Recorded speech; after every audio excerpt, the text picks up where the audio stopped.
Hello नमस्कार, आप सभी का एमपीपीएससी उत्कर्ष चैनल पे बहुत बहुत स्वागत है साथियों। और आपके लिए जो उत्कर्ष एक मॉडल पेपर की सीरीज लेकर आया था, उसमें आज मॉडल पेपर 9 को हम सॉल्व कराने वाले हैं। तो चलिए शुरुआत करते हैं। और साथियों, परीक्षा निकट आ रही है तो आपकी तैयारी भी उतनी तेज होनी चाहिए और तलवार में पूरी धार रखना, ताकि जब आप मैदान में उतरो तो मैदान आपका ही होना चाहिए। और बिल्कुल होगा, क्योंकि उत्कर्ष आपके साथ में है। लगातार हमारी पूरी टीम आपके लिए पूरी शिद्दत से मेहनत कर रही है। तो चलिए मॉडल पेपर 9 के क्वेश्चंस को सॉल्व करते हैं। और खासकर सबसे पहले एमपीजीके के क्वेश्चंस को हम सॉल्व करेंगे, क्योंकि जब आंखों में अरमान लिया, मंजिल को अपना मान लिया, मुश्किल के आसान किया, जब ठान लिया तो ठान लिया। जी हां साथियों, हम सब ने ठान रखा है आपकी बार एमपीपीएससी पार। तो चलिए शुरुआत करते हैं भाई।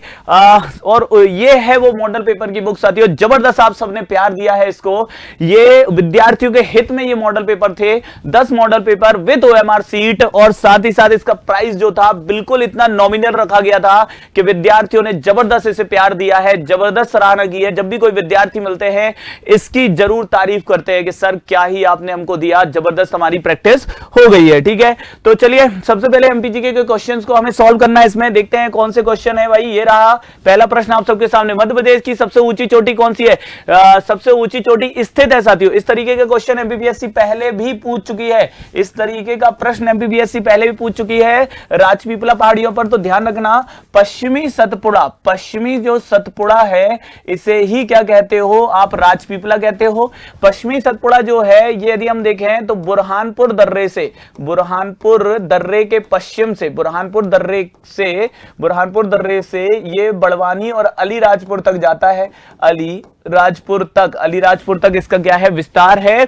और राजपीपला पहाड़ियों के अंतर्गत हम देखते हैं बीजागढ़ आता है, असीरगढ़ की पहाड़ियां आती हैं, ठीक है, अखरानी की पहाड़ियां आती हैं। किसके अंतर्गत? राजपीपला के अंतर्गत। कौन कौन सी? तो ध्यान रखना, बीजागढ़ की पहाड़ियां, असीरगढ़ की पहाड़ियां, असीरगढ़ की पहाड़ियां और अखरानी की पहाड़ियां। ठीक है, अखरानी की पहाड़ी ये किसके अंतर्गत आती हैं? तो राजपीपला के अंतर्गत आती है। जबकि प्रश्न जो पूछा गया है कि इसमें मध्य प्रदेश की सबसे ऊंची चोटी धूपगढ़ किसमें है? तो धूपगढ़ साथियों ये पूर्वी सतपुड़ा के अंतर्गत, पूर्वी सतपुड़ा श्रेणी के अंतर्गत आने वाले महादेव श्रेणी में है धूपगढ़। ठीक है, महादेव श्रेणी में है धूपगढ़, या महादेव की पहाड़ियों पर है धूपगढ़। अच्छा, यदि हम बात करें महादेव पहाड़ियों पर ही पचमढ़ी भी है, पचमढ़ी भी है, जो कि मध्य प्रदेश का एकमात्र हिल स्टेशन है। एकमात्र हिल स्टेशन कौन सा है भाई? पचमढ़ी है। पचमढ़ी मध्य प्रदेश की ग्रीष्मकालीन राजधानी का दर्जा प्राप्त करती है। ग्रीष्मकालीन राजधानी का दर्जा भी इसे प्राप्त है। और पचमढ़ी में सर्वाधिक वर्षा भी यही होती है साथियों। ध्यान रखना, 212 सेंटीमीटर का आंकड़ा बताया जाता है। ठीक है, इसके अलावा सबसे ऊंची चोटी धूपगढ़ की मैं यहां पर बात कर लूं तो ध्यान रखना, धूपगढ़ जो है ये 1350 मीटर, नया बोर्ड 1352 का जरूर लगाया गया है, लेकिन अब तक जो उत्तर माना है 1350 मीटर माना है। ठीक है, कहां पर है? तो ये पचमढ़ी में है। ध्यान रखिएगा, पचमढ़ी में है, महादेव की पहाड़ियों पर स्थित है। ठीक है, तो आंसर इसमें हो गया महादेव की पहाड़ियां। अगले प्रश्न की ओर चलते हैं। सूर्यास्त पॉइंट वामनी दरार किस राष्ट्रीय उद्यान का एक प्रमुख आकर्षण है? साथियों यदि हम बात करेंगे वामनी दरार का, तो वामनी दरार जो सनसेट पॉइंट है ये कान्हा राष्ट्रीय उद्यान के अंतर्गत आता है। ठीक है, कान्हा राष्ट्रीय उद्यान जब आप घूमने जाते हैं तो कुछ महत्वपूर्ण स्थल इस कान्हा राष्ट्रीय उद्यान के अंतर्गत कुछ महत्वपूर्ण स्थल आते हैं, जैसे लप्सी नामक शिकारी का स्मारक, लप्सी नामक शिकारी का स्मारक। ठीक है, इस स्मारक, ये बात ध्यान रखिएगा। और दूसरी बात ये है कि इसका जो क्षेत्रफल है वो 940 किलोमीटर स्क्वायर है। ठीक है, 940 किलोमीटर स्क्वायर है। ये मध्य प्रदेश के मंडला और बालाघाट जिलों में क्या है? विस्तृत है। मंडला बालाघाट जिलों में इसका क्या है? विस्तार है। ये भी बहुत अच्छे से ध्यान रखना। कान्हा नेशनल पार्क, लप्सी नामक शिकारी का स्मारक है, 940 वर्ग किलोमीटर क्षेत्र पर इसका विस्तार है, ठीक है। और लपसी नामक शिकारी इसके का स्मारक इसके अंतर्गत मिलता है, मंडला बालाघाट में है। यदि हम बात करेंगे बामनी दरार के अलावा यदि हम देखेंगे यहां पर श्रवण ताल भी है साथियों, क्या है, श्रवण ताल भी है, ठीक है, श्रवण ताल। इसके अलावा हालो और बंजर घाटी भी है, हालो और बंजर घाटी भी है, ठीक है, हालो बंजर घाटी ये भी आपको कहां मिलती है, कान्हा नेशनल पार्क के अंतर्गत मिल जाती है। तो श्रवण ताल, हालो बंजर घाटी। इसके अलावा राजा रानी ठूठे,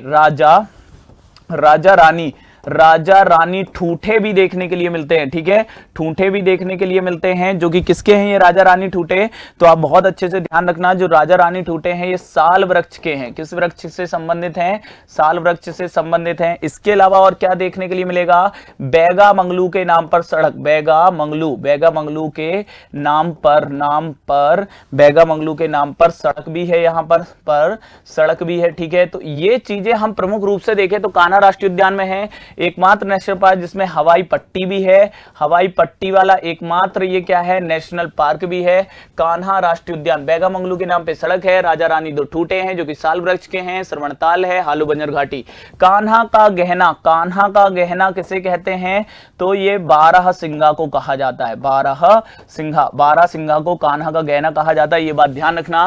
पेंच राष्ट्रीय उद्यान में आपको मोगली लैंड मिलेगा, मोगली लैंड ये कहां मिल जाएगा, पेंच राष्ट्रीय उद्यान में मिल जाएगा। काला पहाड़ नामक एक स्थल मिल जाएगा, काला पहाड़ मिल जाएगा। टुरिया जहां जंगल सत्याग्रह हुआ था वो भी किसके अंतर्गत आता है, पेंच राष्ट्रीय उद्यान के अंतर्गत आता है, यह बात ध्यान रखना।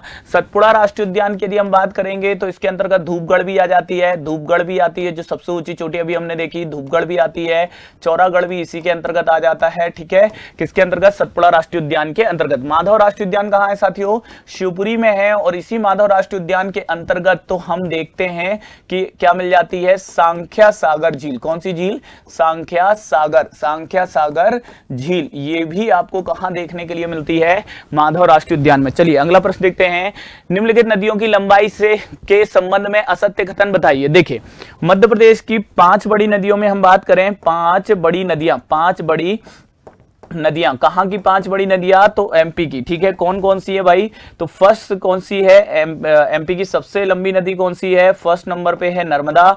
फिर नर्मदा के बाद हम देखते हैं कौन सी है, चंबल के बाद हम देखते हैं कौन सी आती है, सोन के बाद हम देखते हैं कौन सी आती है, ताप्ती, और ताप्ती के बाद हमें कौन सी दिखती है, बेतवा, ठीक है, बेतवा। ये 5 मध्य प्रदेश की सबसे बड़ी नदी है, मध्य प्रदेश की सबसे बड़ी नदी तो नर्मदा, उसके बाद चंबल, फिर सोन, ताप्ती और बेतवा, ये 5 नदियों का क्रम है। इसमें हम देख रहे हैं कि इनकी लंबाई लिखी हुई है, तो नर्मदा की लंबाई यदि हम देखें तो कितनी आती है, 12 किलोमीटर आती है, एमपी में 1077 आती है। चंबल की हम देखते हैं कुछ जगह 965, कुछ जगह 66 लिखी है, लेकिन 965 अधिकतर मानी गई है ना। और इसके अलावा हम देखें तो 700 कुछ किलोमीटर सोन की होती है। फिर आपकी कौन सी आ जाती है, यदि हम देखेंगे ताप्ती की 724 होती है, ताप्ती की कितनी है, 724 किलोमीटर है, ठीक है। और बेतवा की जो साथियों लंबाई यहां पर लिखी है ये 465 लिखी है, जबकि हम सभी जानते हैं कि बेतवा की जो लंबाई है, कुल लंबाई वो 590 किलोमीटर, कितनी है, 590 किलोमीटर, 780 किलोमीटर के आसपास सोन की है। तो ऐसे करके यदि हम देखें 5 सबसे लंबी नदियां हैं मध्य प्रदेश की, ठीक है। इसमें बेतवा की लंबाई गलत लिखी हुई है क्योंकि इतनी कम नहीं है, 365 नहीं है साथियों। आंसर क्या होगा, डी, क्योंकि ये असत्य कथन है, डी इसमें क्या था, असत्य कथन था, ध्यान रखिएगा, ठीक है। नेक्स्ट देखते हैं, मध्य प्रदेश में मूंगफली का सर्वाधिक उत्पादक जिला कौन सा है, तो अकॉर्डिंग टू ऑप्शन, क्योंकि ऑप्शन में शिवपुरी तो है ही नहीं, ठीक है, कुछ जगह पे क्योंकि शिवपुरी दिखा रहा है तो शिवपुरी ऑप्शन में है नहीं, और ऐसा होगा ऑप्शन में या तो खरगोन मिल रहा है या शिवपुरी मिल रहा है, कुछ लोगों को कंफ्यूजन है कि शिवपुरी में, लेकिन ये स्पष्टीकरण बड़ा मतलब वो हो रहा है साथियों। तो ऑप्शन यदि आपको शिवपुरी है ही नहीं तो आंसर क्या है, फिर खरगोन ही है, क्योंकि खरगोन में ही मूंगफली अनुसंधान भी है, मूंगफली अनुसंधान, मूंगफली यदि हम देखेंगे मूंगफली अनुसंधान भी कहां पर है, तो ये भी खरगोन में। और खरगोन में इसके अलावा ध्यान रखिएगा, इसके अलावा कपास अनुसंधान, और कपास का सबसे ज्यादा उत्पादन भी है, और मिर्च का भी सबसे ज्यादा उत्पादन कहां पर है, तो खरगोन में ही है। मिर्च का, कपास का, मूंगफली का सबसे ज्यादा उत्पादन कहां पर है, खरगोन। फिर खंडवा में हम देखते हैं प्याज का सबसे ज्यादा उत्पादन कहां पर है, खंडवा। और अफीम का सबसे ज्यादा उत्पादन भी कहां पर है, खंडवा में। अफीम और प्याज का सबसे ज्यादा उत्पादन खंडवा में है। केला सबसे ज्यादा कहां हो रहा है, तो बुरहानपुर में हो रहा है, बुरहानपुर में हो रहा है, ये बात ध्यान रखना। अंगूर, अंगूर अनुसंधान, अंगूर अनुसंधान और अंगूर कहां पे, तो रतलाम, ठीक है, रतलाम में याद रखिएगा। यदि आपसे पूछता है गेहूं का सबसे ज्यादा उत्पादन, तो ये हो रहा है नर्मदापुरम, नर्मदापुरम में, नर्मदापुरम में किसका, तो गेहूं का सबसे ज्यादा उत्पादन हो रहा है, ये बात ध्यान रखना। केला कहां हो रहा है भाई, बुरहानपुर। अंगूर कहां हो रहा है, रतलाम। अंगूर का सॉरी गेहूं कहां हो रहा है, नर्मदापुरम, ठीक है। यदि आपसे पूछते हैं चावल का सबसे ज्यादा उत्पादन कहां होता है, तो चावल का आप ध्यान रखना ये बालाघाट में हो रहा है। कहां हो रहा है दोस्तों, चावल का सबसे ज्यादा उत्पादन कहां हो रहा है, बालाघाट में हो रहा है। तो ऐसे करके आपको चीजें ध्यान में लेकर चलनी है। निम्नलिखित में से किन जिलों में एकीकृत आदिवासी डेयरी विकास परियोजना संचालित की जा रही है। एकीकृत डेयरी विकास परियोजना पूछी जा रही है कि यह मध्य प्रदेश में कहां संचालित की जा रही है, निम्नलिखित में से फटाफट कमेंट करके बताइए।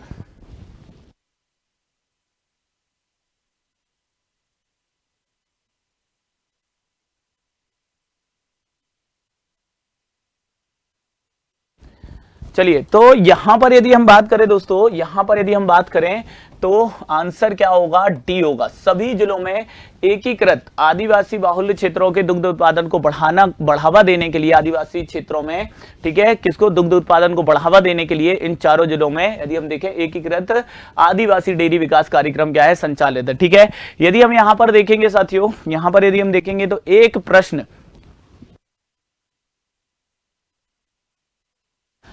प्रश्न और है इसमें, जिसमें पूछा गया है 5वें नंबर का, एक्चुअल में 6वें नंबर का था, ओमकारेश्वर, ओमकारेश्वर, ओमकारेश्वर, ओमकारेश्वर परियोजना, ओमकारेश्वर परियोजना, या हम कहें ओमकारेश्वर बांध।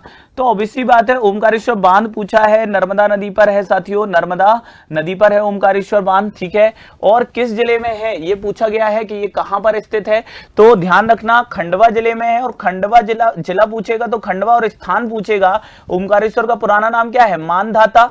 तो मानधाता नगरी किसने बसाई थी, मुचकुंद ने बसाई थी। तो आंसर उसका क्या होगा, मानधाता होगा। 5वें नंबर का आंसर क्या होगा, बी होगा, मानधाता होगा साथियों, ठीक है। ये ध्यान रखना, ओमकारेश्वर परियोजना, ओमकारेश्वर परियोजना, या हम करें बांध, किस नदी पे, नर्मदा नदी पर है, खंडवा में है, किस कहां पर, तो मानधाता, मानधाता का मेला भी लगता है यहां पर। आंसर बी होगा उसका, ठीक है। चलो कोई बात नहीं यार, इसमें आगे पीछे कर दिया गुरु इन्होंने। ये देखो ओमकारेश्वर परियोजना कहां है, तो मानधाता में है, ठीक है, मानधाता। पुनासा में कौन सी है दोस्तों, देखिएगा पुनासा में बोल रहे हैं तो इंदिरा सागर परियोजना, कौन सी, इंदिरा सागर, इंदिरा सागर बांध, इंदिरा सागर बांध, ये कहां पर है इंदिरा सागर बांध परियोजना, तो पुनासा में है। और पुनासा भी कहां है, मध्य प्रदेश के खंडवा में, ये बात ध्यान रखना। मध्य प्रदेश का सबसे बड़ा बांध कौन सा है, इंदिरा सागर बांध। 1000 मेगावाट क्या करता है, विद्युत उत्पादन करता है, ठीक है। ये बात भी बहुत अच्छे से ध्यान में लेके चलेंगे, ठीक है। नेक्स्ट देखते हैं, मध्य प्रदेश के निम्नलिखित में से किस जिले में मृदा अपरदन की समस्या है। मृदा अपरदन, देखो यदि हम मध्य प्रदेश में मृदा अपरदन देखेंगे, मृदा अपरदन यह मध्य प्रदेश में सबसे ज्यादा कहां हो रही है, मध्य भारत पठार में हो रही है। कहां हो रही है, मध्य भारत पठार में हो रही है, मध्य भारत पठार में। अच्छा, क्यों हो रही है, क्योंकि मुख्य कारण क्या है, यदि आपसे पूछे मध्य प्रदेश में मृदा अपरदन का मुख्य कारण, प्रमुख कारण क्या है, तो ये है मानसूनी वर्षा, मानसूनी वर्षा। आप बोलोगे नहीं सर हमने तो पढ़ा है चंबल और उसकी सहायक नदियां। तो दोस्तों चंबल और उसकी सहायक नदियां कब होगी, जब मानसूनी क्या होती, वर्षा, तब चंबल और उसकी सहायक नदियों में क्या आती है, बाढ़। तो पहला मुख्य कारण है मानसूनी वर्षा, और उसके साथ चंबल और उसकी सहायक नदियां, चंबल और उसकी सहायक नदियां, और उसकी सहायक नदियां, ठीक है। ये बात ध्यान रखना। अच्छा, किस मृदा में मृदा अपरदन हो रहा है, मृदा अपरदन सबसे ज्यादा हो रहा है जलोढ़ मृदा में। किस मृदा में, जलोढ़ मृदा में मुख्य रूप से ये मृदा अपरदन। मध्य प्रदेश में किस मृदा में सबसे ज्यादा मृदा अपरदन की समस्या किस मृदा में, तो जलोढ़ मृदा में है। ये बात ध्यान रखना। किस प्रकार का, प्रकार कौन सा है मृदा अपरदन का, तो ये है अवनलिका, अवनलिका अपरदन है, अवनलिका अपरदन होता है साथियों। और इससे यदि हम देखेंगे रेंगती हुई मृत्यु भी, मृदा अपरदन को रेंगती हुई मृत्यु भी कहते हैं। इस प्रकार के मृदा अपरदन को रेंगती हुई मृत्यु भी कहा जाता है, ठीक है। अच्छा, ये जो मृदा अपरदन हो रहा है अवनलिका प्रकार का, इसका परिणाम क्या है, तो इस क्षेत्र में बीहड़ों का निर्माण हो गया, बीहड़ों का निर्माण, ठीक है। तो आपसे पूछे कि मध्य प्रदेश के उत्तरी जिलों में बीहड़ों का निर्माण किसका परिणाम है, तो अवनलिका अपरदन का परिणाम है दोस्तों। किस मृदा में सबसे ज्यादा मृदा अपरदन है, जलोढ़ मृदा में मृदा मृदापर्दन है। मुख्य कारण क्या है? मानसूनी वर्षा, चंबल और उसकी सहायक नदियां। भौगोलिक क्षेत्र कौन सा है? मध्य भारत का पठार। और अब इसमें यदि जिले पूछे कि किन जिलों में मृदापर्दन सबसे ज्यादा मध्य प्रदेश में, तो ये है भिंड और मुरैना। ठीक है, भिंड और मुरैना में मृदापर्दन की समस्या मध्य प्रदेश में सबसे ज्यादा देखी जाती है। और साथियों इसमें देखो भिंड नहीं है, मुरैना है, तो आंसर क्या होगा? Morena is the right answer. Okay, so answer हो रहा है इसमें सी। नेक्स्ट देखते हैं, उष्णकटिबंधीय आर्द्र पर्णपाती वन। उष्णकटिबंधीय आर्द्र पर्णपाती वन देखिएगा, जो उष्णकटिबंधीय आर्द्र वेट डेसिडुअस भी इनको कहते हैं, आर्द्र पर्णपाती जो वन होते हैं साथियों, आर्द्र पर्णपाती जो वन होते हैं, ये लगभग 100 सेंटीमीटर, इनके बारे में कहते हैं कि 100 सेंटीमीटर से अधिक वर्षा में तो ये मिलते ही मिलते, उससे कम में तो नहीं मिलेंगे, अधिक वर्षा वाले क्षेत्रों में ये मिल जाते हैं। ठीक है, हम देखेंगे तो इन वनों में मुख्य रूप से साल, फिर कुछ जगह पे सागौन, बांस, ठीक है, बांस आदि ये वृक्ष मुख्य रूप से इनमें देखे जा सकते हैं उष्णकटिबंधीय पर्णपाती वनों में। ठीक है, साल, सागौन, बांस ये मुख्य रूप से देखे जा सकते हैं। और मध्य प्रदेश में देखें तो मध्य प्रदेश के पूर्वी जिलों में, पूर्वी एवं दक्षिण पूर्वी जिलों में क्या है? मंडला, बालाघाट, ठीक है, अनूपपुर जिलों में इनका क्या है? विस्तार है मध्य प्रदेश में। ठीक है, ये ध्यान रखना। तो उष्णकटिबंधीय आर्द्र पर्णपाती वनों की बात की जा रही है। अब इनमें देख लेते हैं, देखो ये वन 100 से 150 सेंटीमीटर, ठीक है, 100 से अधिक बोल रहे हैं, मतलब 150, ठीक है। इन वनों में 200 तक भी मिलते हैं, 100 से 200 तक भी है, लेकिन 150 लिखा तो गलत नहीं लिखा है ना। तो और हमें क्या ढूंढना है? सत्य कथन, तो सत्य है बिल्कुल। इनमें साल, सागौन, बांस मैंने बोला मिलती है, बिल्कुल बहुलता, ये दोनों सही है। फिर देखो ये वन शिवपुरी, रतलाम, मंदसौर, नहीं भैया, शिवपुरी, रतलाम, मंदसौर ये बताओ, शिवपुरी उत्तरी जिला हो गया, रतलाम, मंदसौर पश्चिमी जिले हो गए। और मैंने यहां पे क्या लिखा है? पूर्वी और दक्षिण पूर्वी जिलों में क्या है? मध्य प्रदेश में आपके उष्णकटिबंधीय आर्द्र पर्णपाती वनों की अधिकता है पूर्वी जिलों में। ठीक है, उनका विस्तार है। तो आंसर इसमें ये तो गलत हो रहा है यहां पर। फिर देखो ये 50 से 100 सेंटीमीटर, जब उसको सही मान रहे तो 100 से कम में तो मिलते ही नहीं ना दोस्त, ये भी क्या हो गया? गलत। सही कौन से? 1 और 2 क्या है? सत्य है, 1 और 2 सत्य है। आंसर इसमें क्या था साथियों? D is the right answer. Okay, चलो नेक्स्ट देखते हैं, मध्य प्रदेश में दैनिक तापांतर किस माह में? देखो दैनिक तापांतर का मतलब यह होता है, दैनिक तापांतर, ठीक है, तापांतर का मतलब यह होता है कि दिन और रात का तापमान, दिन और रात का तापमान। अब मध्य प्रदेश का वह माह जिसमें दिन में तापमान क्या होता है? अधिकतम पहुंच जाता है। जैसे मैं बात करूंगा दैनिक तापांतर वाला माह जो है, मैं आपको फील कराता हूं, देखिएगा मार्च महीने में, फरवरी के बाद मार्च आती है, मार्च में होली भी होती है। आप देखो, ठीक है, दिन में हम लोग होली खूब खेल लेते हैं, बढ़िया से होली खेलते हैं, क्योंकि खूब एक दूसरे के ऊपर पानी डालते हैं, धूप भी रहती है, तो हमें ज्यादा ठंड नहीं लगती है। लेकिन रात में दे दी हमने, होली खेल ली, कि कोई आ गया, रंग गुलाल हो गया, और रात में नहाना पड़ा, तो पानी गर्म करना पड़ता है गुरु। या फिर आप मार्च के महीने में दिन में कहीं पे घूमने निकल गए, रात में लौटते समय रात्रि हो गई और कहीं पे थोड़ा सा दूर का सफर है, तो आपको ठंड बहुत तेज लगने वाली है। मतलब मार्च के महीने में दिन का तापमान क्या होता है? दिन का तापमान बढ़ता है, ठीक है, क्योंकि सूर्य भूमध्य रेखा के आसपास आ चुका होता है। फिर रात में तापमान क्या होता है? गिरता है। और तापमान जो गिरता है रात में, ठीक है, वो इतना गिरता है दोस्तों कि दिन और रात के तापमान में काफी ज्यादा अंतर देखा जाता है। तो सबसे ज्यादा तापांतर वाला माह कौन सा है मध्य प्रदेश में? ये है मार्च। ठीक है, कौन सा है भाई? मार्च माह मध्य प्रदेश में सर्वाधिक तापांतर वाला माह है। जबकि सर्वाधिक गर्म माह कौन सा है? सर्वाधिक गर्म माह कौन सा है? मई है। ठीक है, सबसे ज्यादा गर्म माह कौन सा? मई है, जून भी नहीं है। निम्नलिखित में से कम लिंगानुपात वाले जिले कौन से हैं? कम लिंगानुपात वाले जिले, अब सभी को मालूम है मध्य प्रदेश में सबसे कम लिंगानुपात कहां का? भैया भिंड का है। ठीक है, सभी को यह बात मालूम है कि मध्य प्रदेश में सबसे कम लिंगानुपात कहां का है? भिंड का है। ठीक है, कितना है तो वो भी आप सभी को मालूम है, 837। ठीक है, भिंड का सबसे कम लिंगानुपात है 837। भिंड के बाद मुरैना के बाद ग्वालियर, और फिर कौन सा आता है? दतिया। आंसर इसमें होगा बी। सबसे ज्यादा लिंगानुपात वाले जिले हमने देखा था कौन कौन से हैं? बालाघाट है, अलीराजपुर है, मंडला है और डिंडोरी है। ठीक है, तो 21-11, 8-2। ठीक है, 21-11 मतलब 1021, 1011, 1008, 1002, वहां पे सबसे ज्यादा लिंगानुपात वाले 4 जिले हमने देखे थे। कौन कौन से? बालाघाट, अलीराजपुर, मंडला, डिंडोरी। यहां हम सबसे कम वाले देख रहे हैं भिंड, मुरैना, ग्वालियर और दतिया। ठीक है, ये बात ध्यान रखना। चलिए नेक्स्ट देखते हैं कौन सा क्षेत्र मध्य प्रदेश में बॉक्साइट और तामा, बॉक्साइट तामा और डोलोमाइट के लिए प्रसिद्ध है। बॉक्साइट तामा और डोलोमाइट, देखो यार दोस्तों, इसमें हम झाबुआ की बात करेंगे। झाबुआ में तो बॉक्साइट मिल रहा है, क्या मिल रहा है? बॉक्साइट मिल रहा है। झाबुआ में रॉक फॉस्फेट, ठीक है, रॉक फॉस्फेट मिल रहा है। रॉक फॉस्फेट कहां मिल रहा है?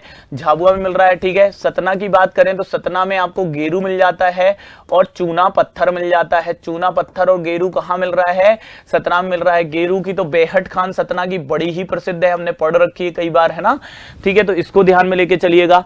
अब यहां पर हम बालाघाट की बात करें तो बालाघाट में तांबे की सबसे बड़ी खदान कौन सी? मलाज खंड। पूरे भारत में सबसे ज्यादा तांबा उत्पादन किससे होता है? बालाघाट की मलाज खंड खदान से होता है, तो ये बात ध्यान रखना, Balaghat is the right answer. वहीं पे डोलोमाइट भी मिल रहा है, बॉक्साइट भी मिल रहा है। हालांकि बॉक्साइट उत्पादन के लिए कटनी और अमरकंटक भी फेमस है।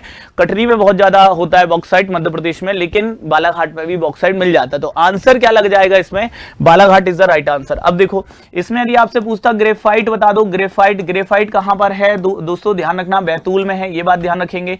मध्य प्रदेश का रेणुकूट अमरकंटक की बात करें तो अमरकंटक में भी क्या मिल जाता है? बॉक्साइट मिल जाता है, बॉक्साइट मिलता है, इसलिए उसे मध्य प्रदेश का रेणुकूट कहते हैं। फिर कोरंडम की बात करेंगे, कोरंडम कहां मिल रहा है? तो मध्य प्रदेश में कोरंडम जो मिल रहा है ये पीपरा परकोटा और फैक्ट सुधार लीजिए, पीपरा परकोटा कहां है? सिंगरौली में है, सीधी में नहीं, सिंगरौली में है, ठीक है। इसके अलावा यदि आपसे पूछेगा सुहागपुर की बात करेंगे तो सुहागपुर में क्या मिल रहा है? कोयला, सबसे बड़ा कोयला क्षेत्र है, सबसे बड़ा मध्य प्रदेश का कोयला क्षेत्र, सबसे बड़ा कोयला क्षेत्र कहां है मध्य प्रदेश का? तो ये सुहागपुर में ही है दोस्तों, इसे भी बहुत अच्छे से ध्यान में लेके चलें। यदि आपसे पूछता है मझगांव और हिनौता खदान है, मझगांव व हिनौता खदान है, हिनौता ये क्यों फेमस है? तो मझगांव हिनौता खदान ये पन्ना में है और पन्ने की तमन्ना है हीरा उसे मिल जाए, तो साथियों यहां मिलता है हीरा, ठीक है। तो इस प्रश्न का उत्तर ये रहा। निम्न में से कौन सी परियोजना मध्य प्रदेश, उत्तर प्रदेश, बिहार की संयुक्त परियोजना है? भाई साहब, मध्य प्रदेश, उत्तर प्रदेश और बिहार की एक संयुक्त परियोजना है, एकमात्र संयुक्त परियोजना है बाण सागर परियोजना। एमपीपीएससी पहले भी पूछ चुकी है, किस नदी पर है? सोन नदी पे है। किस जिले में है? तो शहडोल जिले के, किस जिले के? शहडोल जिले के देवलोन में है। कहां पर है? शहडोल जिले के देवलोन में है। कौन सी परियोजना? बाण सागर परियोजना। इसका नाम बाणभट्ट के नाम पे रखा गया है, बाणभट्ट के नाम पर इसका नाम रखा गया है। और मध्य प्रदेश की एकमात्र ऐसी परियोजना जिसमें कि बिहार भी क्या है? भागीदार है। इसमें रेशियो 2:1 का है साथियों, ठीक है, मतलब 50% एमपी को, 25-25 यूपी बिहार को दिया जाता है, ठीक है, ये बात ध्यान रखना। सरदार सरोवर परियोजना की बात करेंगे, सरदार सरोवर परियोजना की बात करेंगे, सरदार सरोवर प्रोजेक्ट, तो ये एमपी गुजरात महाराष्ट्र और राजस्थान की संयुक्त परियोजना है, ठीक है। और ये किस नदी पर है? तो ये ध्यान रखना, ये नर्मदा नदी पर है। कहां पर बना हुआ है सरदार सरोवर बांध? तो गुजरात के नर्मदा जिले के केवड़िया के निकट बना हुआ है, ठीक है। गांधी सागर प्रोजेक्ट की बात करेंगे, ये चंबल नदी घाटी परियोजना के अंतर्गत एमपी और राजस्थान की संयुक्त परियोजना है, जो कि किस नदी पर है? चंबल नदी पर है दोस्तों, और यह है मंदसौर में है, ठीक है, मंदसौर में चंबल नदी पर यह बांध बना हुआ है, ठीक है। बाण सागर परियोजना देख ली हमने। जवाहर सागर प्रोजेक्ट भी एमपी और राजस्थान की संयुक्त परियोजना है, और ये भी चंबल नदी पर है, चंबल नदी घाटी परियोजना के अंतर्गत निर्मित है। और ये कहां पर? राजस्थान के कोटा राजस्थान में ये क्या है आपकी स्थित है। कौन सी परियोजना? जवाहर सागर, ठीक है। तो ये सभी प्रोजेक्ट अच्छे से ध्यान रखना, बिल्कुल एग्जाम में पूछे जाते हैं। मध्य प्रदेश में देश का पहला रत्न पुरस्कृत केंद्र कहां स्थापित किया गया है? ये जबलपुर में स्थापित किया गया है। कहां पर स्थापित किया गया है? जबलपुर में। जबकि हम देखेंगे खिलौना क्लस्टर बुधनी सिहोर की बुधनी में, ठीक है, ये शिवराज सिंह चौहान जी का क्या था? विधानसभा क्षेत्र था। मामा का दौर खत्म, मोहन जी का दौर शुरू, ठीक है, ये बात ध्यान रखना। और यहां पर यदि हम देखेंगे देश का पहला रत्न पुरस्कृत केंद्र जबलपुर, मध्य प्रदेश का पहला हीरा संग्रहालय ये कहां पर प्रस्तावित है? तो ये खजुराहो में प्रस्तावित है दोस्तों। कहां पर?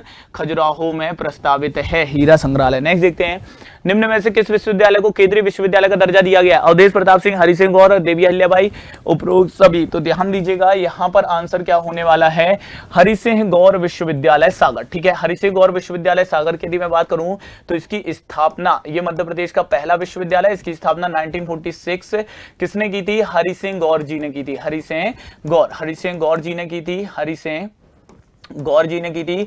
और हरि सिंह गौर कहां से आते हैं, तो ध्यान रखिएगा ये सागर से आते हैं, तो इसलिए सागर में इसकी स्थापना की गई थी 1983 में इसका नाम सागर, पहले सागर विश्वविद्यालय था, इसका नाम हरि सिंह किया गया। ठीक है, इसका नाम क्या किया गया, हरि सिंह गौर विश्वविद्यालय किया गया, हरि सिंह गौर विश्वविद्यालय। ये कब किया गया इसका नाम, तो 1983 में किया गया। और साथियों मैं आपको बता दूं कि मध्य प्रदेश की ये पहला विश्वविद्यालय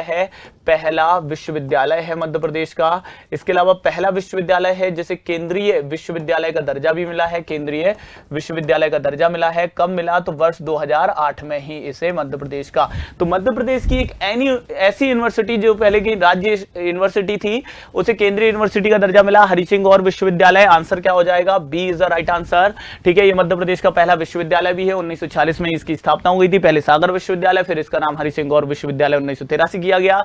2008 में केंद्रीय विश्वविद्यालय का दर्जा प्राप्त हुआ। इसमें यदि हम देखेंगे तो आपको मुक्ति बोध सृजन पीठ मिल जाएगी, मुक्ति बोध सृजन पीठ भी आपको इसके अंतर्गत मिल जाती है। ठीक है, ये बात ध्यान रखना है। नेक्स्ट देखेंगे, अच्छा इसमें अहिल्याबाई का स्थापना कब हुआ है, 1964 में हुई है। अवधेश प्रताप यूनिवर्सिटी ये कब स्थापित हुई है, 1968। ठीक है, 1968, और ये कहां पर है, रीवा में। ठीक है, अवधेश एपीएस यूनिवर्सिटी रीवा। चलिए आगे बढ़ते हैं। मध्य प्रदेश डाक तार परिमंडल का गठन कब हुआ, मध्य प्रदेश में डाक तार परिमंडल सबसे पहले साथियों इसका यदि हम देखेंगे तो पहले ये नागपुर में गठित किया गया था। 65 में ये आपके कहां आया था, भोपाल आया था। तो ये 62 में इसकी स्थापना की गई थी, ये बात ध्यान रखना। और कहां की गई थी, तो नागपुर में इसकी स्थापना की गई थी 1965 में यह कहां पर शिफ्ट किया है, तो 1965 में ये कहां शिफ्ट किया है, भोपाल में शिफ्ट किया है। ठीक है, भोपाल कब शिफ्ट किया, 1965। तो इसे भी ध्यान में लेके चले। नेक्स्ट देखेंगे, मध्य प्रदेश के किस स्टेडियम में सबसे ज्यादा अंतरराष्ट्रीय वनडे मैच खेले गए हैं अब तक, यदि हम देखें सबसे ज्यादा अंतरराष्ट्रीय वनडे मैच कहां खेले गए हैं, फटाफट से कमेंट करके बताइए।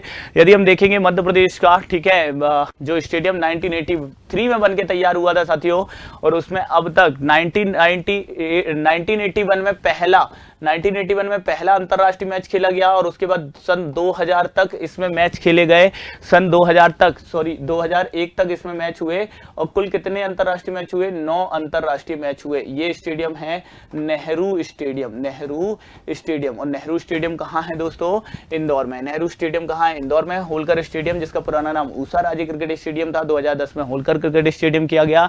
रविशंकर शुक्ल स्टेडियम में अंतरराष्ट्रीय मैच अभी तक नहीं हुए, जिस जबलपुर में है। ठीक है, निम्नलिखित में से प्रदेश में सबसे कम समय के लिए मुख्यमंत्री कौन रहे, सबसे कम समय के लिए इनमें से कौन सबसे कम समय के लिए मुख्यमंत्री रहे हैं, तो इनमें से सबसे कम समय के लिए राजा नरेश चंद्र रहे हैं। 13 दिन के लिए ये मुख्यमंत्री बने थे।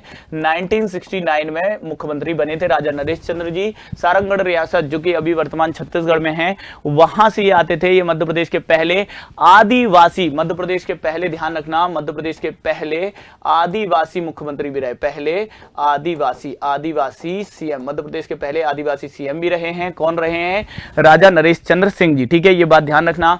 मध्य प्रदेश प्रकाश चंद्र सेठी जी, इनके समय में योजना मंडल का गठन किया गया था 1972 योजना मंडल का गठन, प्रकाश चंद्र सेठी इसके पहले अध्यक्ष थे। ठीक है, ये बात ध्यान रखना। कैलाश नाथ काटजू ये थर्ड सीएम थे, थर्ड सीएम ऑफ एमपी थे। इन्हीं के समय पहला अविश्वास प्रस्ताव आया, और पहले सीएम थे जिन्होंने अपना कार्यकाल पूर्ण किया था 1957 से 1962 तक। पहले सीएम जिन्होंने अपना कार्यकाल पूर्ण किया, पहले सीएम कौन थे, पंडित रविशंकर शुक्ल, लेकिन पद पर रहते हुए मृत्यु हुई। भगवंत राव मंडलोई बने, और फिर चुनाव होते हैं 57 के, और फिर कौन बनते हैं सीएम, कैलाश नाथ काटजू, जिन्होंने अपना कार्यकाल पूर्ण किया। मध्य प्रदेश का राज्यपाल अपने अधिकारों का प्रयोग कब कर सकता है, राज्य विधानसभा भंग करने के लिए, राज्य मंत्रिपरिषद को पदच्युत करने के लिए, राज्य विधानमंडल द्वारा पारित विधेयक को राष्ट्रपति की स्वीकृति के लिए आरक्षित करने में। और मैं बता रहा हूं साथियों, ये सभी शक्तियां किसके पास हैं, राज्यपाल के पास होती हैं। ठीक है, चलिए अगले प्रश्न की ओर चलते हैं। मध्य प्रदेश के पहले मुख्य सचिव कौन थे, मध्य प्रदेश के पहले मुख्य सचिव, ध्यान दीजिएगा, ये थे एच.एस. कामत। एच.एस. कामत पहले मुख्य सचिव थे। ध्यान रखना, पहली महिला मुख्य सचिव कौन थी, पहली महिला मुख्य सचिव कौन थी, निर्मला बुच। कौन थी भैया, निर्मला बुच। निर्मला बुच, और निर्मला बुच का हाल ही में क्या हुआ है, निधन। तो इन पे प्रश्न बिल्कुल बन सकता है, ध्यान दीजिएगा। और अभी दूसरी महिला बन गई हैं, ठीक है। पहली महिला कौन थी, पहली महिला मुख्य सचिव निर्मला बुच, और दूसरी महिला बन गई है अभी हाल ही में वीना राणा, ठीक है, वीना राणा, ठीक है। वीना राणा भी क्या बन गई है, वीना राणा यदि हम देखें तो ये क्या बन गई हैं, वीना राणा, ये अभी आपकी दूसरी महिला मुख्य सचिव बन गई हैं, ठीक है। और किसके स्थान पर, इकबाल सिंह बैस के स्थान पर। तो पहले मुख्य सचिव कौन थे, एच.एस. कामत जी थे, ठीक है, ये ध्यान रखेंगे। नेक्स्ट देखेंगे, मध्य प्रदेश की कौन सी गुफाएं बौद्ध चित्र के प्राण कही जाती, बौद्ध चित्र के प्राण कही जाती हैं बाघ की गुफाएं। देखिएगा, बाघ की गुफाओं की यदि मैं बात करूं, बाघ की गुफाएं यदि मैं इनकी बात करूं दोस्तों, तो इनके बारे में थोड़ा सा ध्यान दीजिएगा। जो बाघ की गुफाएं हैं, जो बाघ की गुफाएं हैं, मध्य प्रदेश के धार जिले में हैं, ठीक है। 1818 में इनकी खोज किसने की थी, डेंजर फील्ड ने इनकी क्या की थी, खोज की थी। कब, 1818 में। बाघ की गुफाएं कुल कितनी गुफाएं हैं, कुल 9 गुफाएं हैं, जिसमें यदि हम देखेंगे ग्रह गुफा, ठीक है, पांडव गुफा, हाथीखाना गुफा, रंगमहल गुफा और पाठशाला गुफा प्रमुख हैं। यहाँ पे बौद्ध चित्र मिलते हैं, बौद्ध चित्र मिलते हैं। और ये कब, किस काल के माने जाते हैं, गुप्त काल के माने जाते हैं। इन बौद्ध चित्रों की तुलना अजंता की गुफाओं से भी की जाती है, अजंता एलोरा, ठीक है, अजंता की गुफाओं से भी, अजंता की गुफाओं से तुलना की जाती है। किसकी तुलना की जाती है, तो बाघ की गुफाओं की जाती है। भीमबेटका की गुफाएं दुनिया का सबसे बड़ा गुफा समूह है, ये कहां पर है, रायसेन। भीमबेटका की गुफाएं 2003 में 1990 यदि हम बात करें 2003 में, तो 2003 में ये यूनेस्को की वर्ल्ड हेरिटेज साइट में शामिल हुई थी। इनकी खोज विष्णु श्रीधर वाकटकर जी ने की थी। भृतहरि की गुफाएं कहाँ हैं, उज्जैन में हैं। उदयगिरी की गुफाएं कहाँ हैं, विदिशा। इनकी खोज अलेक्जेंडर कनिंगम ने की थी और इनकी संख्या कितनी है, 20, ठीक है, इनकी संख्या 20 है। जैन और हिंदू धर्म से संबंधित गुफाएं, बराह गुफा प्रसिद्ध है। आप सबके लिए जानकारी है, प्रीलिम्स बैच टारगेट 2024 स्टार्टिंग 4 जनवरी, प्रीलिम्स टेस्ट सीरीज ये साथियों अभी चालू हुई थी बीच में हमारी, ठीक है।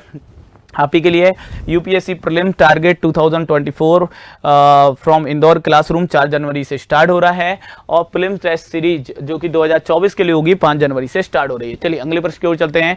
निम्नलिखित में से निम्नलिखित में कौन सा युग्म सही है। होशंग शाह का मकबरा भोपाल बिल्कुल गलत है। कहां पर है ये, तो मांडू में। होशंग शाह का मकबरा कहां है, मांडू। नवाब हसन सिद्दीकी का मकबरा ये भोपाल में है, तो ये भी क्या हो गया, गलत हो गया।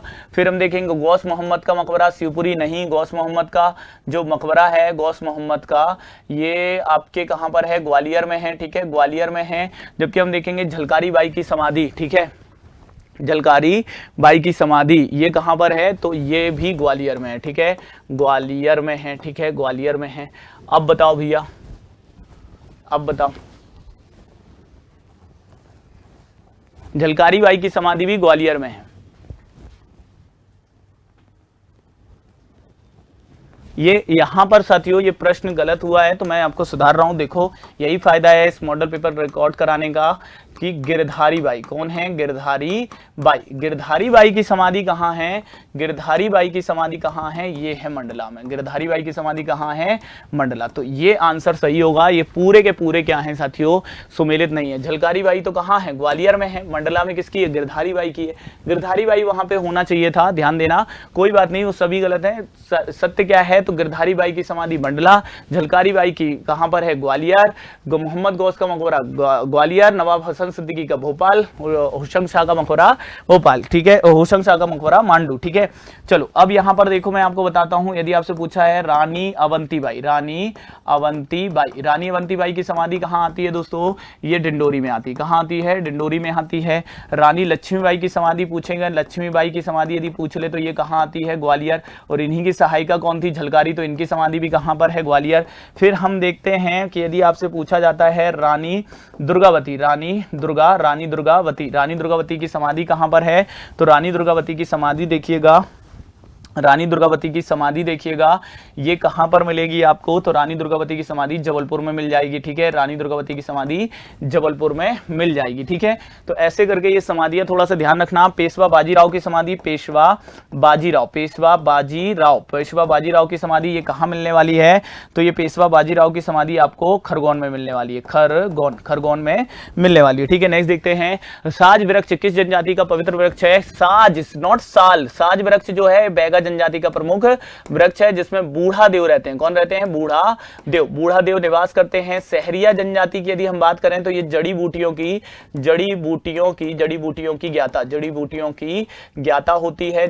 ज्ञाता होती है। भील जनजाति हम बात करें तो भीलट देव कौन होते हैं? भीलट देव जो कि नाग देवता हैं, ये क्या होते हैं? प्रमुख देवता होते हैं। नेक्स्ट देखेंगे, कालिदास सम्मान किस विभाग द्वारा दिया जाता है? तो संस्कृति विभाग देगी कालिदास सम्मान।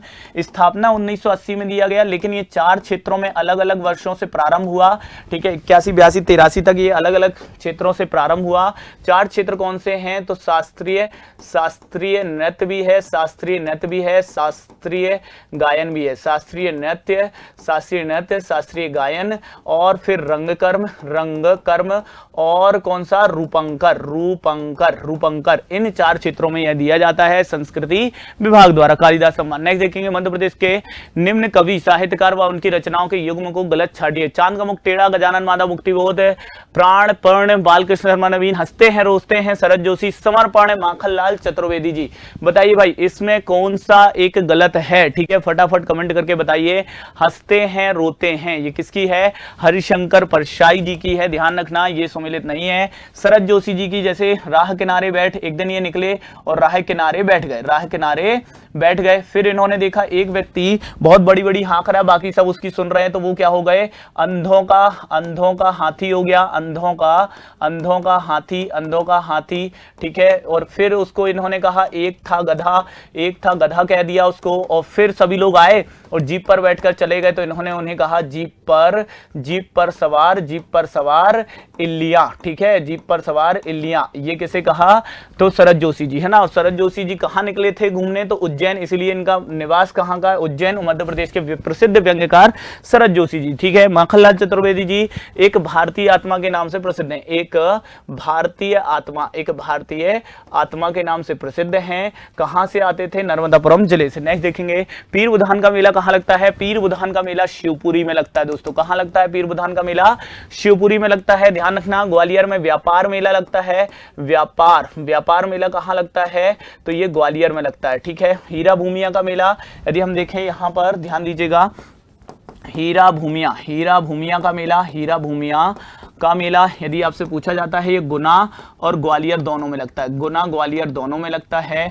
आपसे पूछा जाता है कि नागा जी का मेला पूछा जाए, नागा जी का मेला कहाँ लगता है मध्य प्रदेश में? ये मुरैना में लगता है। नागा जी का मेला कहाँ लगता है? मुरैना में लगता है। तेजा जी का मेला कहाँ लगता है? तेजा जी का मेला कहाँ लगता है? तो ये लगता है गुना में, ठीक है। तेजा जी का मेला कहाँ लगता है? गुना। संत सिंगा जी का मेला कहाँ लगता है? तो ये खंडवा में लगता है, संत सिंगा जी का मेला, ठीक है, ये बात ध्यान रखना। फिर देखें रामजी बाबा का मेला कहाँ लगता है? रामजी बाबा का मेला कहाँ लगता है? नर्मदापुरम में लगता है, ठीक है। फिर हमसे पूछा जाए यदि कि चांदा देवी का या चंडी देवी का मेला, ठीक है, चंडी देवी का मेला कहाँ लगता है? तो ये सीधी में लगता है, ठीक है, ये सीधी में लगता है। और जागेश्वरी देवी का मेला पूछा जाए तो ये कहाँ लग रहा है? चंदेरी अशोकनगर में, ठीक है। सो ऐसे मेले आते रहेंगे और आपको बनने चाहिए, तो ध्यान रखिएगा। साबुद्दीन औलिया का उर्स कहाँ लगता है? साबुद्दीन औलिया का उर्स नीमच में लगता है। घमोनी उर्स कहाँ लगता है? सागर में लगता है। गरीबनाथ बाबा का मेला शाजापुर, अवंतीपुर, बरोदिया में लगता है, नेवज नदी पर। मध्य प्रदेश में प्रचलित ढोला मारू की कथा मूलतः कहाँ का है? तो ये राजस्थान से संबंधित है। ढोला मारू की कथा मध्य प्रदेश के मालवा सीमावर्ती, राजस्थान के सीमावर्ती क्षेत्र जो मालवा अंचल है, यहाँ पर डोला मारू की कथा प्रचलित है। तीजन बाई किससे संबंधित है? तीजन बाई पंडवानी गायिका हैं और इन्हें 1997 का पहला अहिल्याबाई सम्मान किसे दिया गया था? तीजन बाई को। इन्हें 2019-20 का पद्म विभूषण भी दिया जा चुका है। वर्तमान में तीजन बाई का संबंध छत्तीसगढ़ राज्य से हो गया है, ठीक है, ये ध्यान रखना तीजन बाई। नेक्स्ट देखते हैं, निम्नलिखित में से कौन सा गुप्तकालीन मंदिर मध्य प्रदेश में है? देखो, भूमरा का शिव मंदिर बिल्कुल कहां पर है भाई? सतना में भूमरा का शिव मंदिर। नचना कुठार पार्वती मंदिर ये पन्ना में है। और तिंगवा का विष्णु मंदिर, ध्यान रखना, गलती नहीं करना, तिंगवा का विष्णु मंदिर ये आपको कटनी के बहोरीबंद में मिलेगा। उपरोक्त सभी सही हैं साथियों, क्योंकि ये सभी गुप्तकालीन है। ये सभी क्या हैं? गुप्तकालीन है, सभी सही है। नेक्स्ट देखेंगे, इनमें से कौन सा कथन सही नहीं है? ग्वालियर मध्य प्रदेश की राजधानी थी? नहीं, बिल्कुल थी, पार्ट बी, ठीक है। ग्वालियर मध्य प्रदेश की राजधानी थोड़ी थी। ग्वालियर पार्ट बी कैटेगरी का जो राज्य था मध्य भारत, इसकी क्या थी साथियों? ये राजधानी रही थी, ठीक है, वो भी 6.5 माह के लिए। ग्रीष्म काल यदि हम देखेंगे तो है ना, शीतकालीन राजधानी, ठीक है। इसमें यदि हम देखेंगे तो रीवा विंध्य प्रदेश की राजधानी थी, बिल्कुल सही, ये सही है। जबलपुर महाकौशल की राजधानी थी, ये बिल्कुल गलत है, ठीक है, ये बिल्कुल गलत है ना। और भोपाल राज्य की राजधानी थी, ठीक है, तो सही नहीं है, इसमें 2 सही नहीं है शायद। तो महाकौशल की राजधानी जबलपुर भी कभी नहीं रहा, ठीक है, तो इसमें 2 क्या है? सही नहीं है। यह प्रश्न भी ध्यान रखना, ग्वालियर जो है वो मध्य प्रदेश की नहीं, मध्य भारत की राजधानी थी, ठीक है, वो भी 6.5 माह के लिए थी। रीवा विंध्य प्रदेश की राजधानी थी। जबलपुर महाकौशल की राजधानी नहीं रही, महाकौशल कोई राज्य ही नहीं रहा।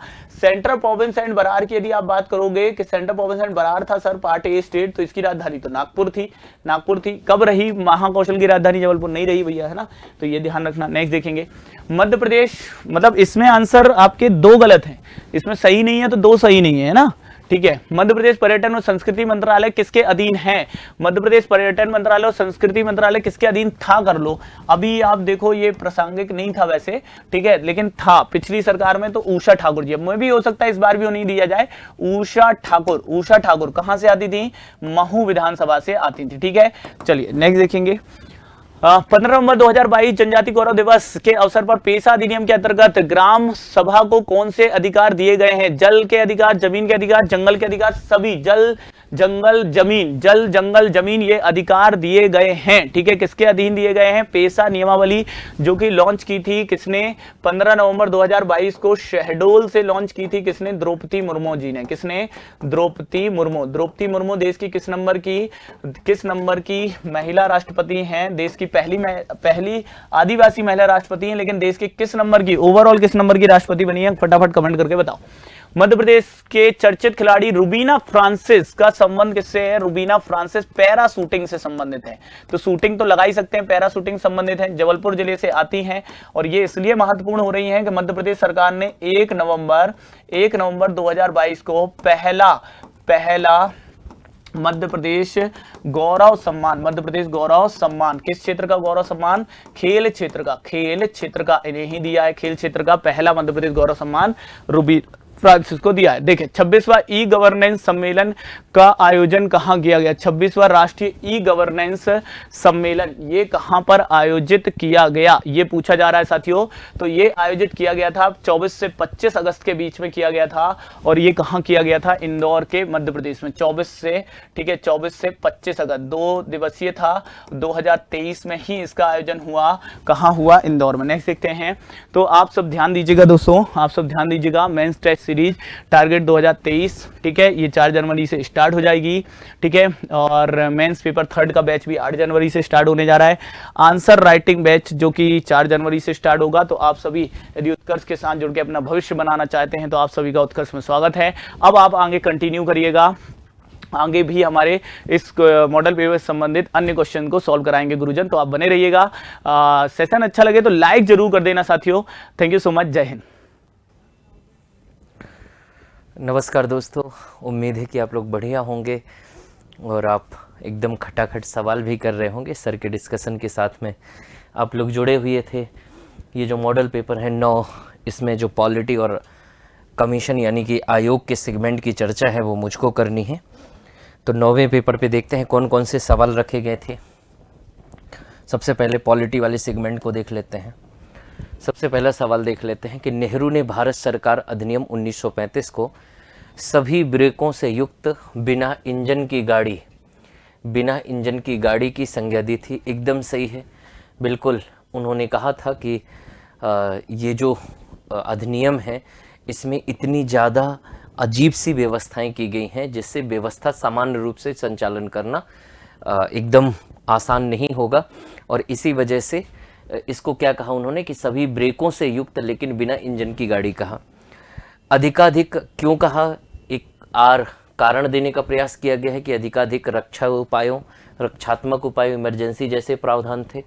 गवर्नर जनरल के सामाजिक उत्तरदायित्वों और राज्यों के गवर्नरों की अतिशय शक्तियों के कारण कार्य प्रणाली प्रभावी नहीं हो पा रही थी। बिल्कुल सही बात है, यानी कि कहा गया कि भारतीयों को कुछ सरकार में अधिकार देंगे, उसके बावजूद भी नहीं दिए और शक्ति अधिक गवर्नर और वायसराय के पास में होने की वजह से व्यवस्था सुचारू ढंग से नहीं चल पा रही थी। इस वजह से ये भी कथन सही है, ये भी सही है और इसकी व्याख्या भी है और इस वजह से RA की सही व्याख्या है। इस वजह से इसका आंसर क्या हो जाएगा, A हो जाएगा। अगले सवाल पर चलते हैं। बजट पारित करने का सही क्रम क्या है, यानी कि बजट पारित करने का सही क्रम क्या है। तो सबसे पहले क्या होगा भाई कि बजट को पेश किया जाएगा, बजट को पेश किया जाएगा और जब बजट पेश हो जाएगा तो इस पर क्या होगी भाई, इस पर होगी सामान्य परिचर्चा। तो इस पर होगी सामान्य परिचर्चा यानी कि 3 हो जाएगा और जब सामान्य परिचर्चा हो जाएगी तो इसके बाद में विभागीय समितियों की समीक्षा के पास में भेजा जाता है। तो क्या हो जाएगा भाई, 1 हो जाएगा। 1 के बाद में क्या हो जाएगा भाई, जब ये विभागीय समितियों की समीक्षा के पास में जाता है तो इसके बाद में फिर 4 अनुदान की मांग पर मतदान किया जाता है यानी कि क्या हो जाएगा भाई, 4 हो जाएगा। फिर विनियोग विधेयक को पारित किया जाता है यानी कि 6 हो जाएगा और इसके बाद में लास्ट में क्या पारित किया जाता है, वित्त विधेयक यानी कि क्या हो जाएगा, 5 हो जाएगा। तो 2 3 1 4 6 5 2 3 1 यानी कि क्या आंसर हो जाएगा, D। अगला सवाल भाई, सूची 1 को सूची 2 से सुमेलित कीजिए भाई। सूची 1 को सूची 2 से क्या करना है भाई, आपको सुमेलित करना है। गणतंत्रात्मक ढांचा फ्रांस से लिया गया तो 1 ही हो जाएगा। राज्यसभा के सदस्यों का निर्वाचन दक्षिण अफ्रीका से लिया तो 4 हो जाएगा। इसके बाद में संसद के दोनों सदनों की संयुक्त बैठक ऑस्ट्रेलिया से लिया तो 2 हो जाएगा। उच्चतम न्यायालय का परामर्शी न्याय कनाडा से लिया था तो भाई क्या हो जाएगा, 3। 1 4 2 3 1 4 2 3 1 4 2 3 यानी कि क्या हो जाएगा, D ऑप्शन हो जाएगा। अगले सवाल पर चलते हैं। तृतीय अनुसूची में निम्नलिखित में से किस पदाधिकारी द्वारा पद ग्रहण के समय ली जाने वाली शपथ का उल्लेख नहीं है। तो ऑब्वियसली किसका उल्लेख नहीं है भाई, महान्यायवादी का नहीं है, इन तीनों का उल्लेख है। और किस किस का उल्लेख है भाई, तो वहाँ पर उल्लेख है केंद्रीय मंत्रियों का, राज्य मंत्रियों का, संसद के सदस्यों का, राज्य विधानमंडल के सदस्यों का और इनके चुने जाने का, जब ये चुनते हैं उम्मीदवार के रूप में संसद और राज्य विधानमंडल के सदस्य और उच्चतम न्यायालय के न्यायाधीशों का। और साथ में कहा गया है, साथ में यह भी कहा गया है कि CAG का एक वही शपथ लेता है जो सर्वोच्च न्यायालय के न्यायाधीश लेते हैं। अगले सवाल, GST परिषद की स्थापना का उपबंध संविधान के यानी कि 101 कॉन्स्टिट्यूशनल अमेंडमेंट 2016 से एक आर्टिकल जोड़ा गया 279A और इसमें क्या लिखा हुआ है, GST परिषद।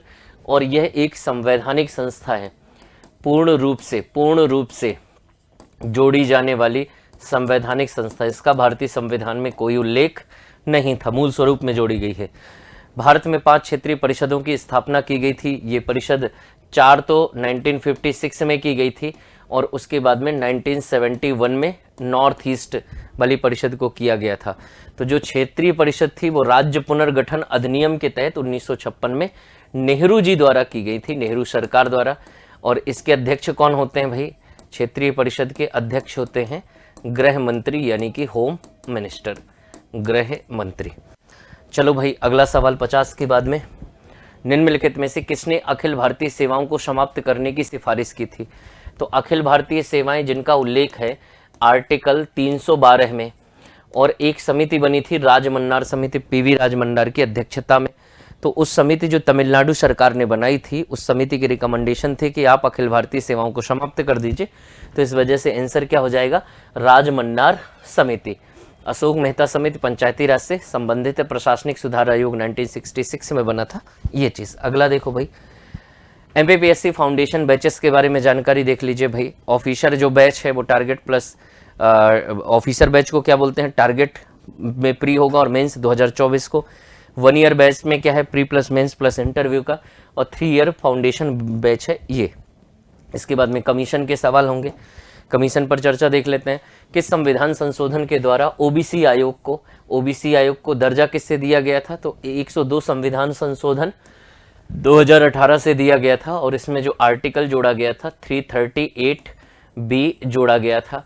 याद रखना है कि यह अपनी जो रिपोर्ट है, इसका रिपोर्ट का जो आर्टिकल है वो है आर्टिकल 338B(5) का D, और इसके जो कर्तव्य लिखे हुए हैं, वो लिखे हैं 5 में, और शक्तियां लिखी हुई हैं कहाँ पर भाई, शक्तियां लिखी हुई हैं 8 पर। ये तो आंसर क्या हो जाएगा, 102 संविधान संशोधन 2018। अगला देखो भाई, किस वर्ष संसद द्वारा एक अधिनियम बनाकर केंद्रीय सतर्कता आयोग को सांविधिक निकाय का दर्जा दिया। किस वर्ष संसद द्वारा एक अधिनियम बनाकर केंद्रीय सतर्कता आयोग को सांविधिक निकाय दिया। दरअसल 1964 में स्थापित हुआ था। 1962 में एक समिति बनी थी, के संथानम समिति की सिफारिश पर उच्च स्तरीय भ्रष्टाचार को रोकने के लिए, नियंत्रित करने के लिए केंद्रीय सतर्कता आयोग 1964 में गठित हुआ। अटल बिहारी वाजपेयी सरकार ने 2003 में इसको सांविधिक दर्जा प्रदान किया। 2002 में अधिनियम पारित हुआ, 2003 से इसे सांविधिक दर्जा प्रदान किया गया। अगला सवाल, वोटर आईडी मतदाता परिचय पत्र निम्नलिखित में से किसके द्वारा जारी होता है, तो वोटर पहचान पत्र जारी होता है भारतीय निर्वाचन आयोग के द्वारा जारी होता है। अगला सवाल भाई, निम्नलिखित में से कौन मध्य प्रदेश राज्य निर्वाचन आयुक्त नहीं रहे हैं, तो मध्य प्रदेश राज्य निर्वाचन आयुक्त नहीं रहे हैं, तो कौन नहीं रहे भाई, भास्कर चौबे जी नहीं रहे, ये तो स्वतः ही हो जाएगा क्योंकि ये एमपीपीएससी के अध्यक्ष रह चुके हैं। गोपाल शरण शुक्ल भी थे, अजीत रैजादा भी थे, आदित्य विजय सिंह। इसके बाद में संविधान के किस अनुच्छेद में संघ लोक सेवा आयोग के सदस्यों एवं कर्मचारियों की सेवा शर्तों से संबंधित नियम बनाने की शक्ति है, तो किसमें है भाई, आर्टिकल 318 में, आर्टिकल 318 में। अगला भाई, राज्य लोक सेवा आयोग के अध्यक्ष और सदस्यों को पदच्युत किया जाता है, तो किससे किया जाता है, असमर्थता से, दिवालिया से, साबित कदाचार के द्वारा, क्या हो जाएगा भाई, सभी हो जाएगा। अगला सवाल, मध्य प्रदेश महालेखाकार, तो मध्य प्रदेश महालेखाकार कहाँ पर है भाई, ग्वालियर में, यानी कि आपको देखने को मिलेगा, ग्वालियर नहीं ग्वालियर, और ग्वालियर में देखने को मिलेगा 1985 में स्थापित हुआ था, और कैग के अधीन ये काम करता है, कैग के लिए संस्था है ये बात। इसके बाद में अगला, निम्नलिखित में से कौन नीति आयोग की गवर्निंग काउंसिल का भाग है, तो नीति आयोग की गवर्निंग काउंसिल का भाग है कौन भाई, सभी राज्यों के मुख्यमंत्री, पुडुचेरी के मुख्यमंत्री, अंडमान निकोबार द्वीप समूह के। तो होता है ना नीति आयोग, गवर्निंग काउंसिल और क्षेत्रीय परिषद, इसमें भी रखा गया है। और यहाँ पर क्षेत्रीय परिषद का अध्यक्षता कौन करता है, उपाध्यक्ष जो नीति आयोग का होता है, ये बात। ये हमारी चर्चा थी। इसके बाद में एमपीपीएससी प्रीलिम्स बैचेस जो 4 जनवरी से स्टार्ट हो रहे हैं, प्रीलिम्स बैच है। इसी तरह से यूपीएससी का प्रीलिम्स टारगेट बैच है 2024 का, 4 जनवरी से शुरू हो रहा है। प्रीलिम्स टेस्ट सीरीज जो 13 FLT के साथ में है, और फुल लेंथ टेस्ट सीरीज है जो 35 के साथ में 5 जनवरी से स्टार्ट हो रहा है, ये 1 दिसंबर से स्टार्ट हो रहा है, आप विजिट कर सकते हैं। ये हमारी चर्चा यहीं तक थी। इसके बाद में मैं अंतिम जो टेस्ट सीरीज होगी उसके क्वेश्चन पॉलिटी और कमीशंस के लेकर के आऊँगा। तब तक के लिए मैं आपसे विदा लेता हूँ, धन्यवाद। और नई एक्सपर्ट टीम आएगी और इसके आगे आपके क्वेश्चनों के जवाब देगी। Thank you. नमस्कार दोस्तों, फिर से आप सभी का बहुत स्वागत है। उम्मीद करता हूं कि मॉडल पेपर नंबर जो 9 था ये आपको बहुत अच्छे से बना होगा। इसमें जो ज्योग्राफी के क्वेश्चन आए वो भी आपको बहुत अच्छे से बने होंगे। बिना किसी देरी के आगे बढ़ते हैं। क्वेश्चन था, निम्नलिखित भूगर्भिक प्रक्रिया पर आपको वर्णन करना है, विचार करना है। ज्वालामुखीता जिसे वॉल्केनिज्म कहते हैं, एरोजन जिसे अपवर्दन कहते हैं, वेदरिंग जिसे अपक्षय कहा जाता है, डायस्ट्रोफिक घटना जिसे पटल विरूपण कहते हैं, और लास्ट में अर्थक्वेक जिसे भूकंप कहा जाता है। ये सब चीजों पे बात करना है। इनमें से कौन सी भूगर्भिक प्रक्रिया है, इस पर कौन सी भूगर्भिक प्रक्रिया नहीं है, इस पर विचार करना है। तो भाई ज्वालामुखीता अंदर से ही होती है, ये होगा। अपर्दन नहीं होगा, इरोजन ऊपर से ही होता है, वेदरिंग ऊपर से ही होती है, पटल विरूपण डायस्ट्रोफिक घटना नीचे से ही होती नजर आती है, और अर्थक्वेक भी नीचे से आता है। It means 1, 4, 5। तो अब देखिए 1, 4, 5 कहां पर दिख रहा है, तो 1, 4 और तो कौन कौन सी घटना है, तो 1, 4 और 5। तो 1, 4, 5 ऑप्शन में कौन सी घटना नहीं है, तो 1, 4, 5 में 2 और 3 ऑप्शन में नहीं होगा। इट मींस आंसर हो जाएगा बी। इसका बी ऑप्शन जो होगा इसमें, सॉरी बी ऑप्शन कहां दिखाई देता है, 3rd नंबर पे दिखाई देता है। केवल 2 और 3, तो केवल 2 और 3 वो घटना है जो आपको इसमें नहीं दिखाई देती। अगला क्वेश्चन था, नीलगिरी तमिलनाडु, कर्नाटका और केरल की बॉर्डर पर है। वेस्टर्न घाट के संदर्भ में कौन सा स्टेटमेंट सही है, करेक्ट है, इसके बारे में आपको बताना है। तो these are the more stable from tectonic point view of the Himalaya. क्या हिमालय के रीजन के बेस पर ये सबसे स्टेबल दिखाई देते हैं? बिल्कुल सही बात है। These are the complimentary free from the innocence of avalanches and landsliding, पर ऐसा नहीं है दोस्तों। नीलगिरी रीजन में हर जगह पे जो ऊंचा क्षेत्र होगा वहां भूकंप और भूस्खलन तो वहां भूस्खलन तो होगा, लैंडस्लाइडिंग एविलांचेस आएंगे, इसलिए ये रॉन्ग हो जाएगा। These steep slopes are Western Ghat and Nilgiri are the steeper with विभिन्न कगार्स, जो ये कगार का निर्माण करते हैं, भृगु का निर्माण करते हैं, ये दरारों का निर्माण करते हैं, बिल्कुल सही बात है।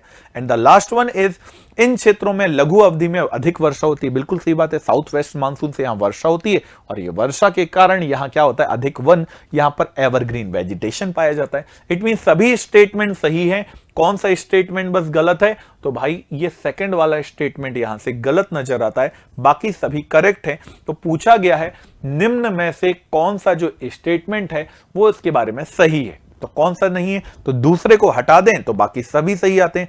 इट मींस यहां पर यदि आप देखोगे तो यहां पर 1, 3 और 4 आंसर सी जो है वो बेस्ट एक्सप्लेन करता हुआ नजर आता है। अगले प्रश्न में चलते हैं। सॉइल के बारे में निम्नलिखित में से कौन से कारक हैं जो इसको कंट्रोल करते हैं? रॉक्स करते हैं, लैंडफॉर्म्स करते हैं, टाइम करता है, या वहां की जो एक्टिविटीज हैं, जो बायोलॉजिकल एक्टिविटीज हैं, ये करती हैं। तो भाई मृदा के निर्माण में सभी वो कारक इंपॉर्टेंट है सॉइल के फॉर्मेशन में जो यहां लिखे हुए हैं, रॉक्स, टोपोग्राफी, टाइम और बायोलॉजिकल फैक्टर्स। ह्यूमन भी करता है, ऐसे जीव जंतु जो बिल बनाकर रहते हैं जैसे चूहा है, गिलहरी है, ये भी काम करते हैं। तो ये सभी चीजें काम करती है। इट मींस 1, 2, 3, क्लाइमेट भी काम करता है, जलवायु भी काम करती है। 1, 2, 3, 4, 5 सभी की सभी सही है। इट मींस आंसर हो जाएगा इसका डी। इसके सभी चीजें जो हैं वो काम करती हैं। अगले प्रश्न में चलते हैं। निम्नलिखित में किसके द्वारा, रिवर के द्वारा, इरोजन के द्वारा किया गया लैंडफॉर्म है? अपर्दनात्मक स्थलाकृति है, इसकी बात करनी है। तो भाई क्या वी आकार की घाटी बनती है? बिल्कुल, वी आकार की घाटी वर्टिकल इरोजन से बनती है। आई आकार की घाटी वहां बनेगी जहां लेस रेनफॉल होगा, जहां कम वर्षा होती है, वहां पर बन जाती है। शंकु, जलोढ़ शंकु का निर्माण, नो, ये इरोजन से नहीं होता है, ये तो डिपोजिशन से होता है। संप्राय मैदान, जी हां, संप्राय मैदान भी जो पेनी प्लेन होते हैं, ये पेनी प्लेन भी इरोजन के कारण बनते हैं, जो रॉक्स होती हैं वो काट दी जाती हैं।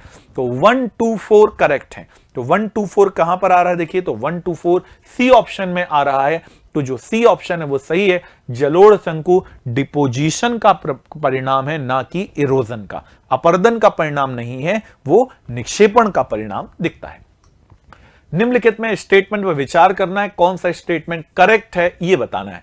क्या मेसेटा स्पेन में है? डेफिनेटली है। मालागासी कहां पर है? तो मालागासी तो भाई मेडागास्कर में है, नो।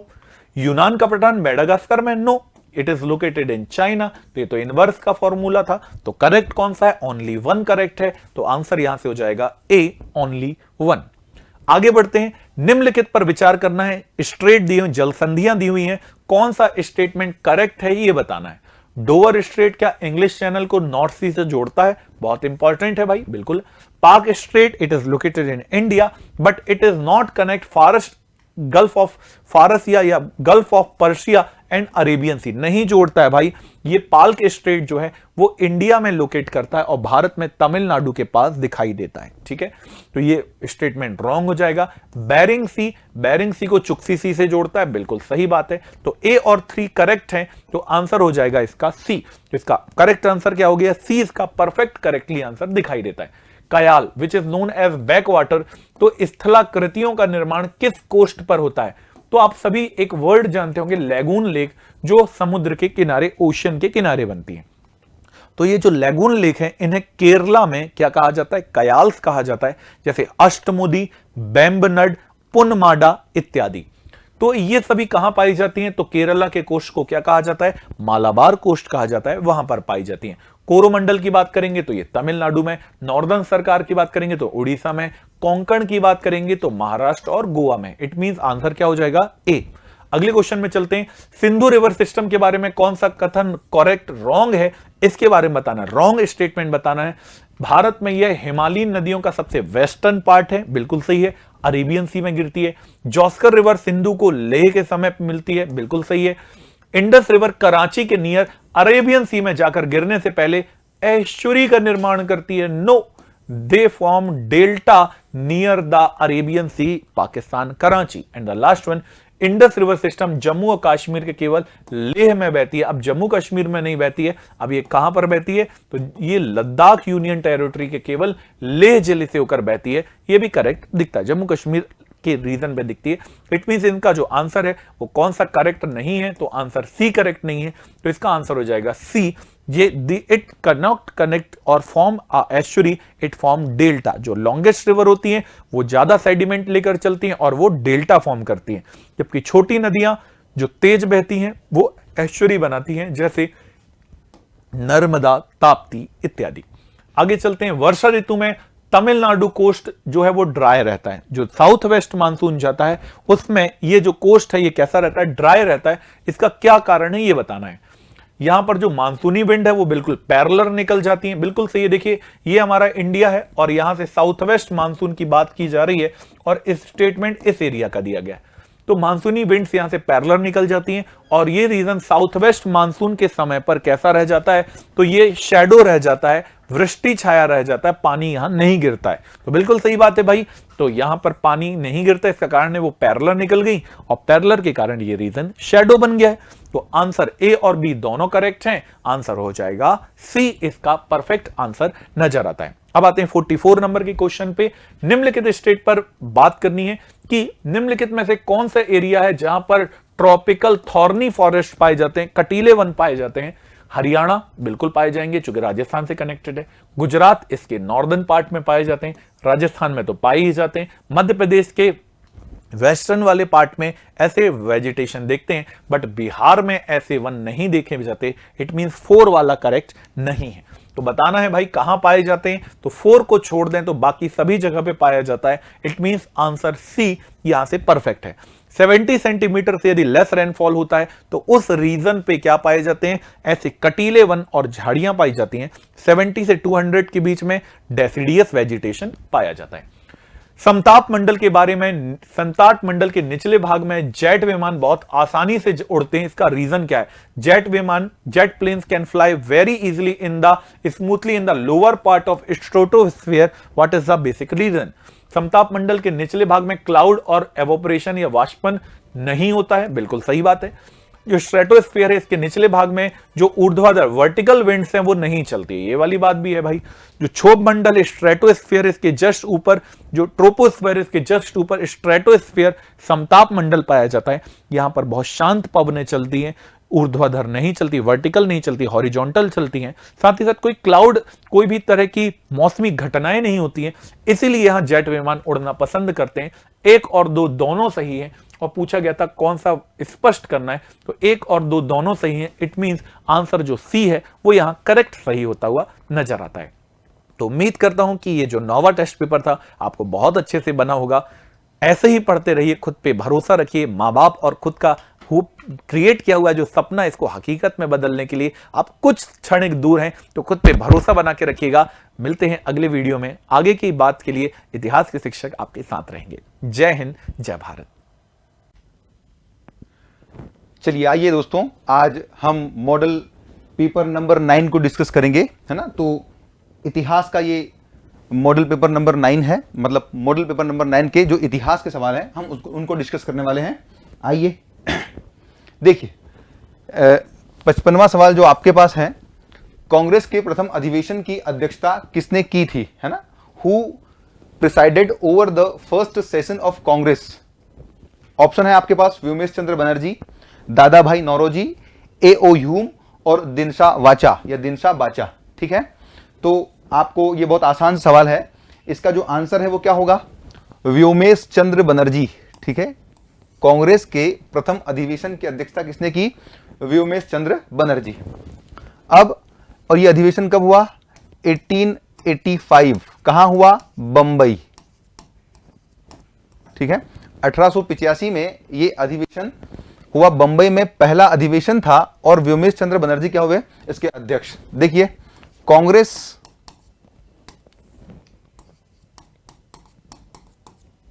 और कांग्रेस की स्थापना ही कब हुई, दिसंबर 1885 में।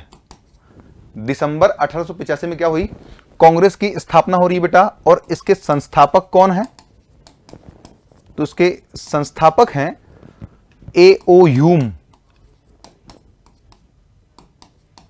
A.O. ह्यूम क्या है, इसके संस्थापक हैं, ये आपके पास ऑप्शन है A.O. ह्यूम। तो ये क्या है, इसके संस्थापक है।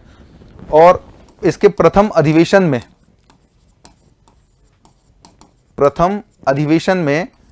72 प्रतिनिधियों ने भाग लिया। कितने प्रतिनिधि है, 72 प्रतिनिधि। ठीक है, तो कांग्रेस की स्थापना दिसंबर 1885 में हुई। इसके संस्थापक एलन ऑक्टेवियन ह्यूम थे और इसका प्रथम अधिवेशन बंबई में हुआ जिसमें 72 प्रतिनिधियों ने भाग लिया। एक दादा भाई नौरोजी, अब ये तो आप देख लें कि संस्थापक हैं। जो दादा भाई नौरोजी है, इनसे ध्यान रखना कि 1906 में एक अधिवेशन हुआ था कलकत्ता में। ठीक है, 1906 का कलकत्ता अधिवेशन, कलकत्ता अधिवेशन। ठीक है, और उसके अध्यक्ष कौन थे, उसके अध्यक्ष थे दादा भाई नौरोजी। दादा भाई नौरोजी उसके अध्यक्ष रहे बेटा। और ये जो अधिवेशन है ये इसलिए इंपॉर्टेंट है क्योंकि यहां पर पहली बार स्वराज का प्रस्ताव पारित किया। स्वराज प्रस्ताव, स्वराज प्रस्ताव की बात आई तो ध्यान रखना, कांग्रेस ने स्वराज प्रस्ताव कौन से अधिवेशन में पारित किया, 1906 के कलकत्ता अधिवेशन में। लेकिन जो आपका आंसर है वो क्या है, व्योमेश चंद्र बनर्जी। ठीक है, ये आपका आंसर है। चलिए अगले सवाल की ओर बढ़ते हैं। सुमेलित कीजिए, है ना, मैच द कॉलम। ठीक है, ऋग्वेद उद्गाता, सामवेद होत्र, यजुर्वेद ब्रह्मा और अथर्ववेद अध्वर्यु। आपको इनको मैच करना है। देखिए ये है, ये वैदिक साहित्य में ऋग्वेद, सामवेद, यजुर्वेद और अथर्ववेद 4 वेद हैं और उनके जो वाचक होते हैं, उनके जो पाठक होते हैं, उनको पढ़ने वाले होते हैं, उनको क्या कहते हैं, उच्चारणकर्ता जो दिखाए, है ना, उनके प्रोनाउंसर या उच्चारणकर्ता जो होते हैं वो ये है। ऋग्वेद के उच्चारणकर्ता कौन होते हैं बेटा, तो वो होते हैं होत्री। होत्र क्या होते हैं, ऋग्वेद के उच्चारणकर्ता। सामवेद के जो उच्चारणकर्ता होते हैं वो होते हैं उद्गाता, सामवेद के उद्गाता। तो A का 2 और B का 1, A का 2, B का 1, तो A2B1 यहां मिल गया। दूसरा यजुर्वेद का अध्वर्यु और अथर्ववेद का ब्रह्मा। ठीक है, मतलब C का 4 और D का 3, तो A2B1 C4 D3, तो A आपका क्या हो गया, आंसर हो गया। ठीक है बेटा, इनको कहते हैं वैदिक साहित्य। और वैदिक साहित्य में 4 वेद हैं। ठीक है, इसके बाद ब्राह्मण ग्रंथ आएंगे।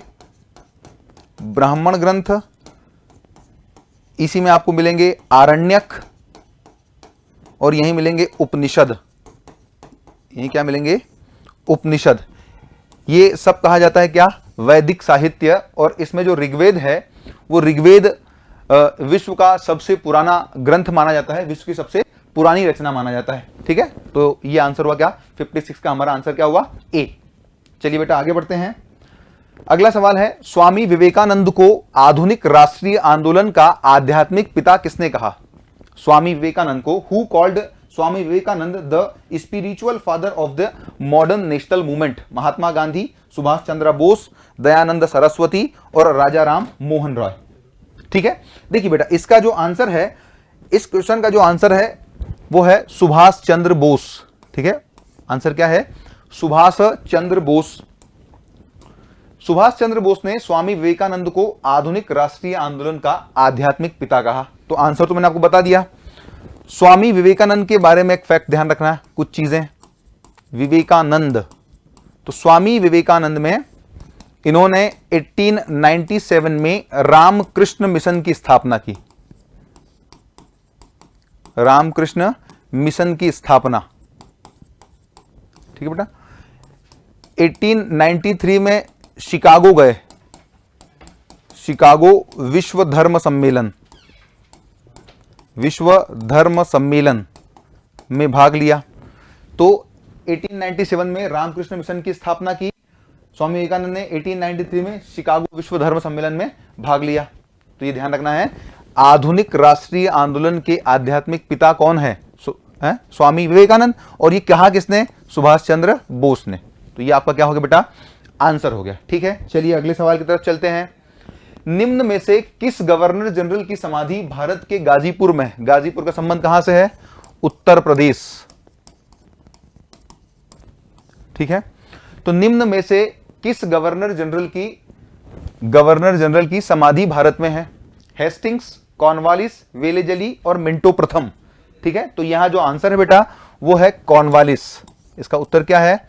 लॉर्ड कॉर्नवालिस की जो समाधि है वो, उसकी मृत्यु, मतलब कॉर्नवालिस की मृत्यु कब हुई? 1805 में। ठीक है, 1805 में भारत में ही कॉर्नवालिस की मृत्यु हुई और उनकी ही समाधि कहां है? भारत के गाजीपुर में है। अब कॉर्नवालिस को देखिए, जो कॉर्नवालिस है, आपको क्या क्या फैक्ट मिलेंगे यहां से? कॉर्नवालिस को भारत में सिविल सेवा का जनक, भारत में सिविल सेवा का जनक कौन है? लॉर्ड कॉर्नवालिस है। भारत में पुलिस सेवा का जनक, भारत में पुलिस सेवा का जनक, और लॉर्ड कॉर्नवालिस ने ही भारत में स्थायी बंदोबस्त शुरू किया। स्थायी बंदोबस्त का आरंभ करने वाला भी कौन है? लॉर्ड कॉर्नवालिस है बेटा। ठीक है, तो इतनी बातें कॉर्नवालिस में ध्यान रखना है। भारत में सिविल सेवा का जनक है, भारत में पुलिस सेवा का जनक है, स्थायी बंदोबस्त का आरंभ करने वाला भी कौन है? Lord Cornwallis. चलिए आगे बढ़ते हैं। अगला सवाल है, गीता रहस्य किसकी रचना है? देखिए, महात्मा गांधी, राधा कृष्णन, लोकमान्य तिलक या बाल गंगाधर तिलक और स्वामी विवेकानंद, इसमें से किसकी रचना है बेटा? तो इसका जो आंसर है 59, या गीता रहस्य is the creation of Mahatma Gandhi, Radha Krishnan, Lokmanya Tilak और स्वामी विवेकानंद। इसका आंसर है बेटा लोकमान्य तिलक। इसका आंसर क्या है? लोकमान्य तिलक। तो लोकमान्य तिलक या बाल गंगाधर तिलक, बाल गंगाधर तिलक, बाल गंगाधर तिलक, बीजी तिलक की रचना है। और यह किताब उन्होंने कहां लिखी? यह किताब उन्होंने लिखी बर्मा के मांडले जेल में।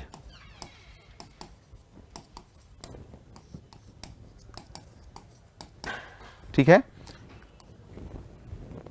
कैसे हैं? तो ये उग्रवादी नेता हैं, कांग्रेस के उग्रवादी नेता हैं, बर्मा जेल में। तो ये लोकमान्य तिलक ने जो गीता रहस्य पुस्तक है वो कहां लिखी बेटा?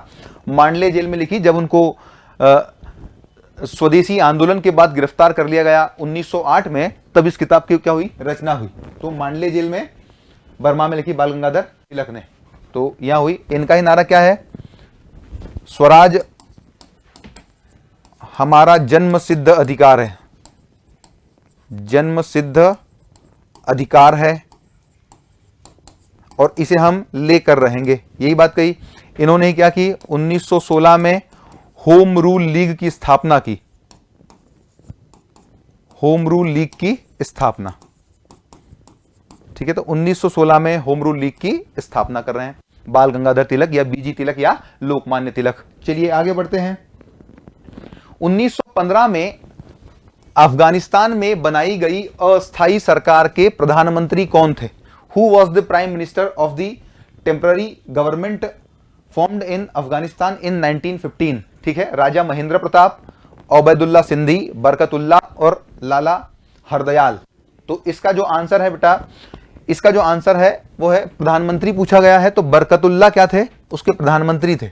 सी आंसर क्या है इसका? सी।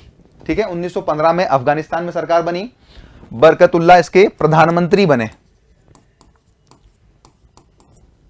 ठीक है, और राजा महेंद्र प्रताप इसके राष्ट्रपति बने। ठीक है, तो आंसर क्या हो गया? सी। लाला हरदयाल का संबंध किससे है? तो लाला हरदयाल का संबंध गदर पार्टी से है। ठीक है, सैन फ्रांसिस्को में 1913 में इन्होंने क्या किया? गदर पार्टी की स्थापना की लाला हरदयाल ने। तो आपका जो 60वां सवाल है उसका आंसर क्या है? बरकतुल्ला। प्रधानमंत्री लिखा है बेटा, अगर राष्ट्रपति लिखा होता तो राजा महेंद्र प्रताप क्या होता? इसका आंसर होता। तो अभी आपका आंसर है सी। ठीक है, चलिए अगले सवाल की ओर। कृष्ण का उल्लेख किस उपनिषद में है? ठीक है, कृष्ण का उल्लेख किस उपनिषद में है? कठोपनिषद। अभी आपको बताया था कि उपनिषद क्या है, तो उपनिषद वैदिक साहित्य है, वैदिक साहित्य। और उपनिषद का मतलब होता है गुरु के समीप बैठकर लिया गया जो ज्ञान है वही उपनिषद है। कठोपनिषद, बृहदारण्यक उपनिषद, मुंडकोपनिषद और छांदोग्य उपनिषद। इसका जो आंसर है वो है बेटा छांदोग्य उपनिषद। ठीक है, छांदोग्य उपनिषद। अब छांदोग्य उपनिषद के बारे में देख लीजिए, ये सबसे प्राचीन उपनिषद है। छांदोग्य उपनिषद सबसे प्राचीन उपनिषद है। छांदोग्य उपनिषद में ही कृष्ण को देवकी का पुत्र और अंगिरस का शिष्य बताया है। कृष्ण को देवकी का पुत्र एवं अंगिरस का शिष्य बताया है। अंगिरस का शिष्य बताया। ठीक है बेटा, छांदोग्य उपनिषद में ही। और छांदोग्य जो उपनिषद है इसमें ही पहली बार बाल विवाह का उल्लेख आता है। ये पूछा किस उपनिषद में सर्वप्रथम बाल विवाह का उल्लेख आया, तो छांदोग्य उपनिषद में ही सबसे पहले क्या आया? बाल विवाह का उल्लेख। तो कृष्ण का पहला उल्लेख कहां मिलता है? छांदोग्य उपनिषद में मिलता है। ठीक है बेटा, चलिए आगे बढ़ते हैं। मणि मैखले किसकी रचना है? ये इलांको नहीं है, थोड़ा सा मिस्टेक हो गया बेटा यहां पर, है ना, गलतियां हो जाती हैं। इलांगो है। क्या है? इलांगो। ठीक है, इलांगो, ये गलती हो गई है ना, इलांको नहीं इलांगो है। तो ऑप्शन है आपके पास इलांगो आदिगल, जीवक चिंतामणि, शीतलय सतनार और तिरुकुरल। ठीक है, तो मणि मैखले जो रचना है वो किसकी है? शीतलय सतनार की है। ठीक है, मणि मैखले किसकी रचना है? शीतलय सतनार की। सबसे पहले ध्यान रखिए, ये जो आपको चारों ग्रंथ मिले हैं इनका संबंध संगमकालीन साहित्य से है। संगमकालीन साहित्य, संगमकालीन साहित्य है। इलांगो आदिकल के जो रचनाकार हैं वो कौन है? ये इलांगो आदिकल है, इन्होंने लिखा क्या? शीलपादिकारम। इनका जो ग्रंथ है उसका नाम क्या है? शीलपादिकारम। ठीक है, जीवक चिंतामणि किसने लिखा? तिरुतक देवर। तिरुतक देवर ने जीवक चिंतामणि लिखा। शीतलय सतनार ने क्या लिखा? मणि मैखले। शीतलय सतनार ने क्या लिखा? मणि मैखले। और तिरुवल्लुवर ने क्या लिखा? तिरुकुरल। ठीक है, तो आपका आंसर क्या है? मणि मैखले किसकी रचना है? शीतलय सतनार की रचना है। चलिए आगे बढ़ते हैं। और ये सब क्या है? तो ये संगमकालीन साहित्य है। आगे बढ़ते हैं, अगला सवाल है, निम्न में से किस ग्रंथ में अमेरिका की खोज का उल्लेख मिलता है? अमेरिका की, in which of the following text the discovery of America is mention? Akbarnama, Humayunnama, Tuzuk Baburi और पद्मावत। तो आंसर है बेटा इसका अकबरनामा। इसका आंसर क्या है? अकबरनामा किसने लिखा है? अबुल फजल ने। अबुल फजल, अकबर के 9 रत्नों में एक रत्न है क्या? अबुल फजल, और अबुल फजल ने लिखा अकबरनामा। हुमायूं नामा किसकी रचना है? तो आंसर तो क्या हो गया आपका? ए, अकबरनामा। लेकिन हुमायूं नामा लिखा गुलबदन बेगम ने। गुलबदन बेगम, ये हुमायूं की बहन है या बाबर की पुत्री है गुलबदन बेगम, उसने हुमायूं नामा लिखा। तुजुक ए बाबरी जहांगीर ने लिखा, ये जहांगीर की आत्मकथा है। और पद्मावत किसने लिखा? मलिक मोहम्मद जायसी ने। मलिक मोहम्मद जायसी ने पद्मावत लिखा। आपका आंसर यहां पर क्या है बेटा? अकबरनामा। ठीक है, चलिए आगे बढ़ते हैं अगले सवाल की ओर। तो ये देखिए, आपको उत्कर्ष क्लासेस आपके लिए कुछ बैचेस लेकर आया है ना। जैसे ऑफिसर बैच है, ये टारगेट प्लस मेंस का 2024 को टारगेट करता है ये बैच, और ये 4 दिसंबर से क्या हो रहा है, इसकी शुरुआत हो रही है। आप दूसरा देखेंगे एक 1 ईयर का बैच भी हम ला रहे हैं, प्री प्लस मेंस और इंटरव्यू का बैच है, और हम 11 दिसंबर से क्या कर रहे हैं, इसको शुरुआत कर रहे हैं इसकी। एक बैच आपके लिए जो बच्चे 12th पास करके आ रहे हैं उनके लिए 3 ईयर का हम प्रोग्राम लेकर आ रहे हैं, और ये प्री प्लस मेंस और साथ में इंटरव्यू की तैयारी करवाएगा। ठीक है, तो बहुत अच्छे टीचर्स के साथ ये कोर्सेस आपको मिलेंगे। ठीक है, तो बिल्कुल आप आइए। अब इसके बाद हमारे अगले एक्सपर्ट आएंगे और वो इस डिस्कशन को आगे बढ़ाएंगे। धन्यवाद। Hello everyone, welcome to Utkarsh classes. बेटा मेरा नाम है डॉक्टर अनमोल और आज हम बात कर रहे हैं मॉडल पेपर 9 के साइंस एंड टेक के सोल्यूशन के लिए। सीधे स्टार्ट करते हैं, टाइम पे सवाल करते हैं डायरेक्ट। पहला सवाल, निम्नलिखित में से कौन सा से कारण केशिकत्व संबंधित नहीं है? 2 शब्द इंपॉर्टेंट, एक तो नहीं है केशिकत्व। Which of the following cause is are not related with capillarity. Capillarity बेटा एक ऐसा वो है, फिनोमिना है साइंस का, जिसमें एक इन्फिनिटी लेंथ की हम लेते हैं टेस्ट ट्यूब, छोटी सी इन्फिनिटी लेंथ होनी चाहिए, इन्फिनिटी किसी भी नली की ट्यूब की, और उसकी जो विड्थ है, उसकी चौड़ाई है, वो होनी चाहिए लगभग नगण्य। तो उसमें गुरुत्वाकर्षण के विपरीत, ग्रेविटेशन के अगेंस्ट में कोई भी लिक्विड होता है ऊपर चढ़ने लगता है, इसे कहते हैं कैपिलरिटी। इसके बहुत सारे एग्जांपल देखने को मिलते हैं कैपिलरिटी के, जैसे कि जो पौधे होते हैं वो पौधे कैपिलरी वाटर यूज करते हैं मिट्टी में से। कैपिलरी के एक्शन आपको देखने को मिलते हैं। वो जो लालटेन होती है, लालटेन की बत्ती में जो तेल चढ़ता है वो कैपिलरी के कारण चढ़ता है। ठीक, देख लेते हैं, नहीं पूछा है। पहला, पानी एक स्पंज के प्रति धारित रहता है। अंग्रेजी पढ़नी पड़ेगी भाई। Water is retained in a sponge. भाई water is retained in a sponge, ये तो सरफेस टेंशन का मामला है।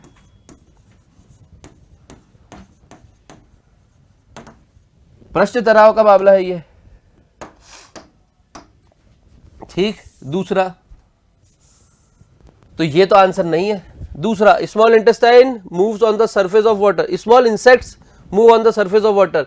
छोटे कीड़े पानी की सतह पर चलते हैं। बेटा ये दोनों के दोनों पृष्ठ तनाव या सरफेस टेंशन का मामला है, तो ये दोनों तो ऑप्शन नहीं है, ए भी नहीं, बी भी नहीं।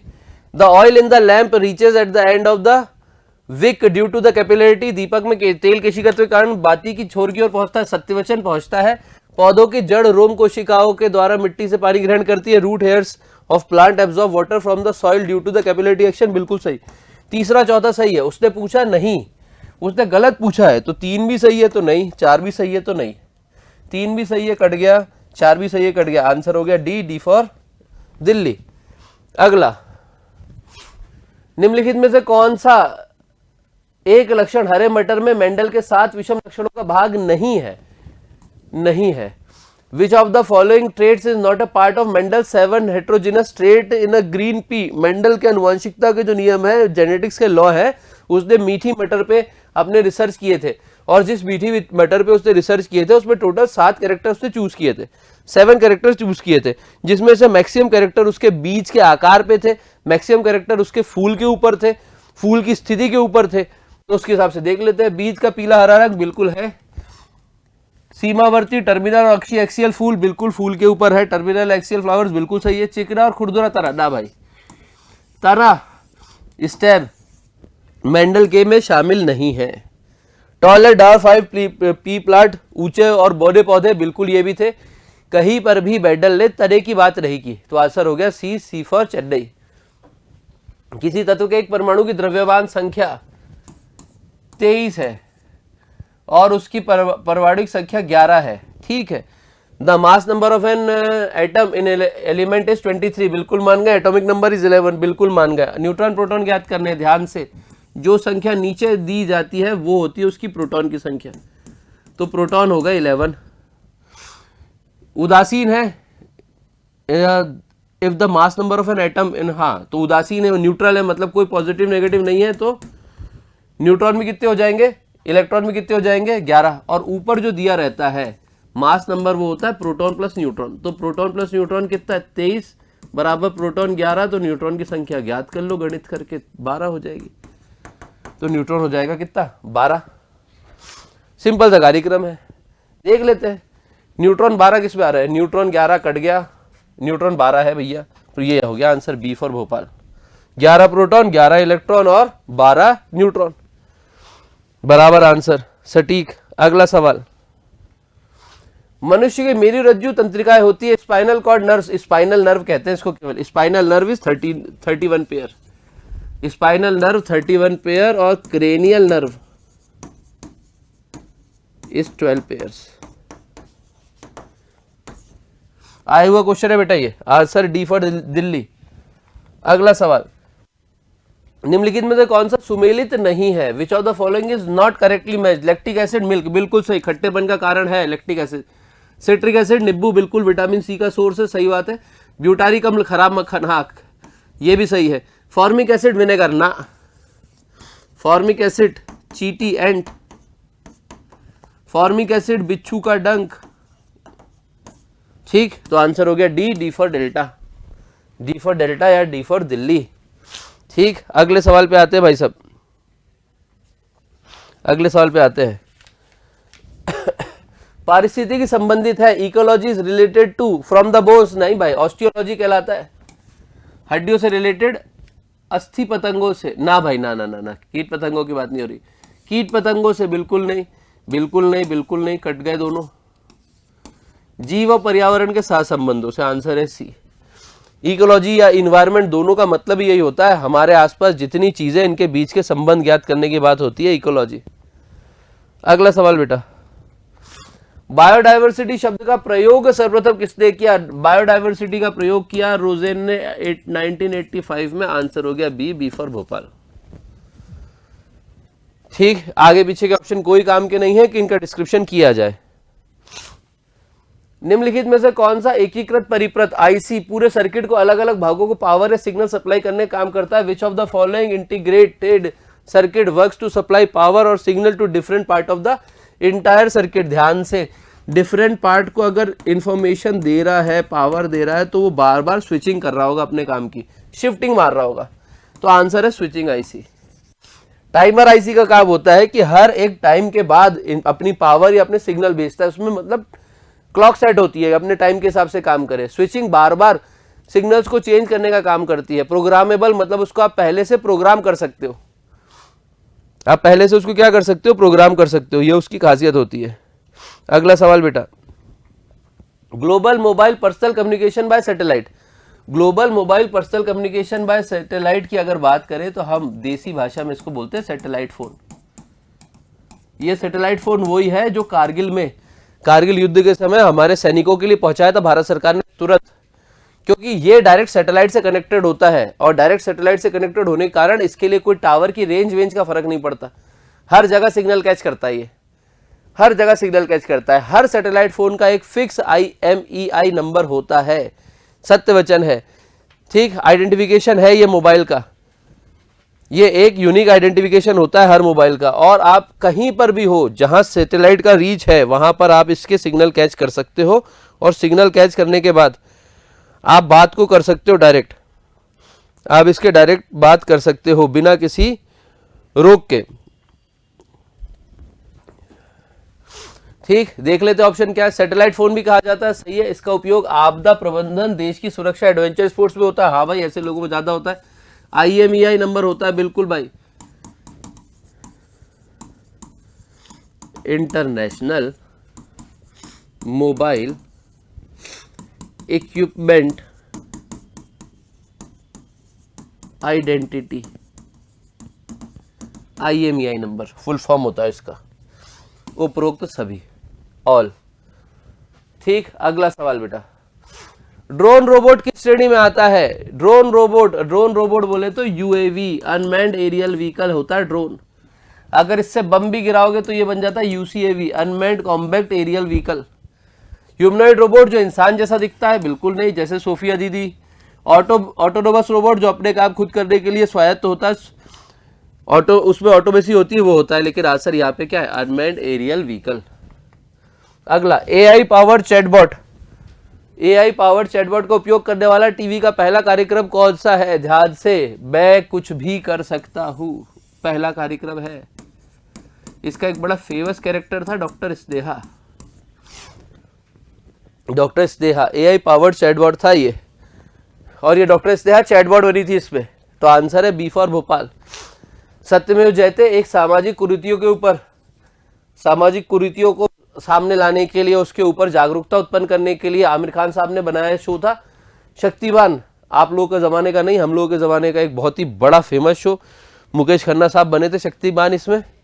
अगला सवाल, जॉबी या रोबोट टूल द्वारा किसी लक्षित व्यक्ति को भारी संख्या में ईमेल भेजना कहलाता है। Sending a large number of email to a targeted person by जॉबी और robot tool is called email bombing. बेटा, इतने मेल भेजो, किसी एक के चक्कर में तो आएगा, एक आध एडवर्टीजमेंट तो देखेगा, वो ईमेल बॉम्बिंग कहलाता है। फिशिंग माने आदमी को फंसाना, पैसे के लिए लालच में ब्लैकमेल करने के लिए पर्सनल इंफॉर्मेशन निकालना इस फिशिंग। सलामी हमला, आपके बैंक अकाउंट से हर महीने थोड़ा थोड़ा पैसा गायब करना, एक एक दो दो रुपए हजारों लाखों खाता धारकों से, वो कहलाता है सलामी अटैक। और क्रिप्टोग्राफी इज अ प्रोसेस, ये क्रिप्टोग्राफी एक पूरा सिस्टम है जिसमें नॉर्मल सूचनाओं को हम कोडेड सूचनाओं में बदलने का काम करते हैं, जिसमें इंक्रिप्शन भी करते हैं और डिक्रिप्शन भी करते हैं। तो यहां पे आंसर है बी फॉर भोपाल। ई बिज पोर्टल है, बी बारे बिजनेस। ई बिज पोर्टल किससे संबंधित है? ई बिज पोर्टल रिलेटेड टू बिजनेस से होगा। ऑनलाइन एजुकेशन, पढ़ाई का काम नहीं बिजनेस में, न्यू बिजनेस, क्योंकि नीचे लिखा है मेडिकल और इसमें से कोई नहीं, तो नहीं है। ई बिज का संबंध किससे है? बिजनेस से। किसी संगठन की वेबसाइट में .com को सूचित किया जाता है, कमांड नहीं होता। ये जो सबसे पीछे के डोमेन होते हैं, इनका काम होता है वो बताना कि किस तरह की कंपनी है। कमर्शियल कंपनी के लिए .com का प्रयोग किया जाता है, जैसे कि एजुकेशनल फर्म के लिए edu का किया जाता है, किसी संगठन के लिए ऑर्गेनाइजेशन का किया जाता है, सरकारी हो तो gov किया जाता है, आर्मी की हो तो MIL किया जाता है। वैसे यहाँ पर कॉम का प्रयोग किया जाता है कमर्शियल के लिए। सोशल नेटवर्किंग साइट वाइबर के संबंध में सही विकल्प चुनिए। वाइबर के संबंध में सही विकल्प चुनिए। नंबर 1, इसकी स्थापना 2010 में हुई थी। बेटा तारीख तो कंफ्यूजन में रहता हूं मैं, तो इसको रोकते हैं अभी, तो मुझे पता है 2 से ऑप्शन निकल जाएगा। या VoIP के नियम के साथ प्रचालन करती है, बिल्कुल सही भाई। VoIP, वॉइस ओवर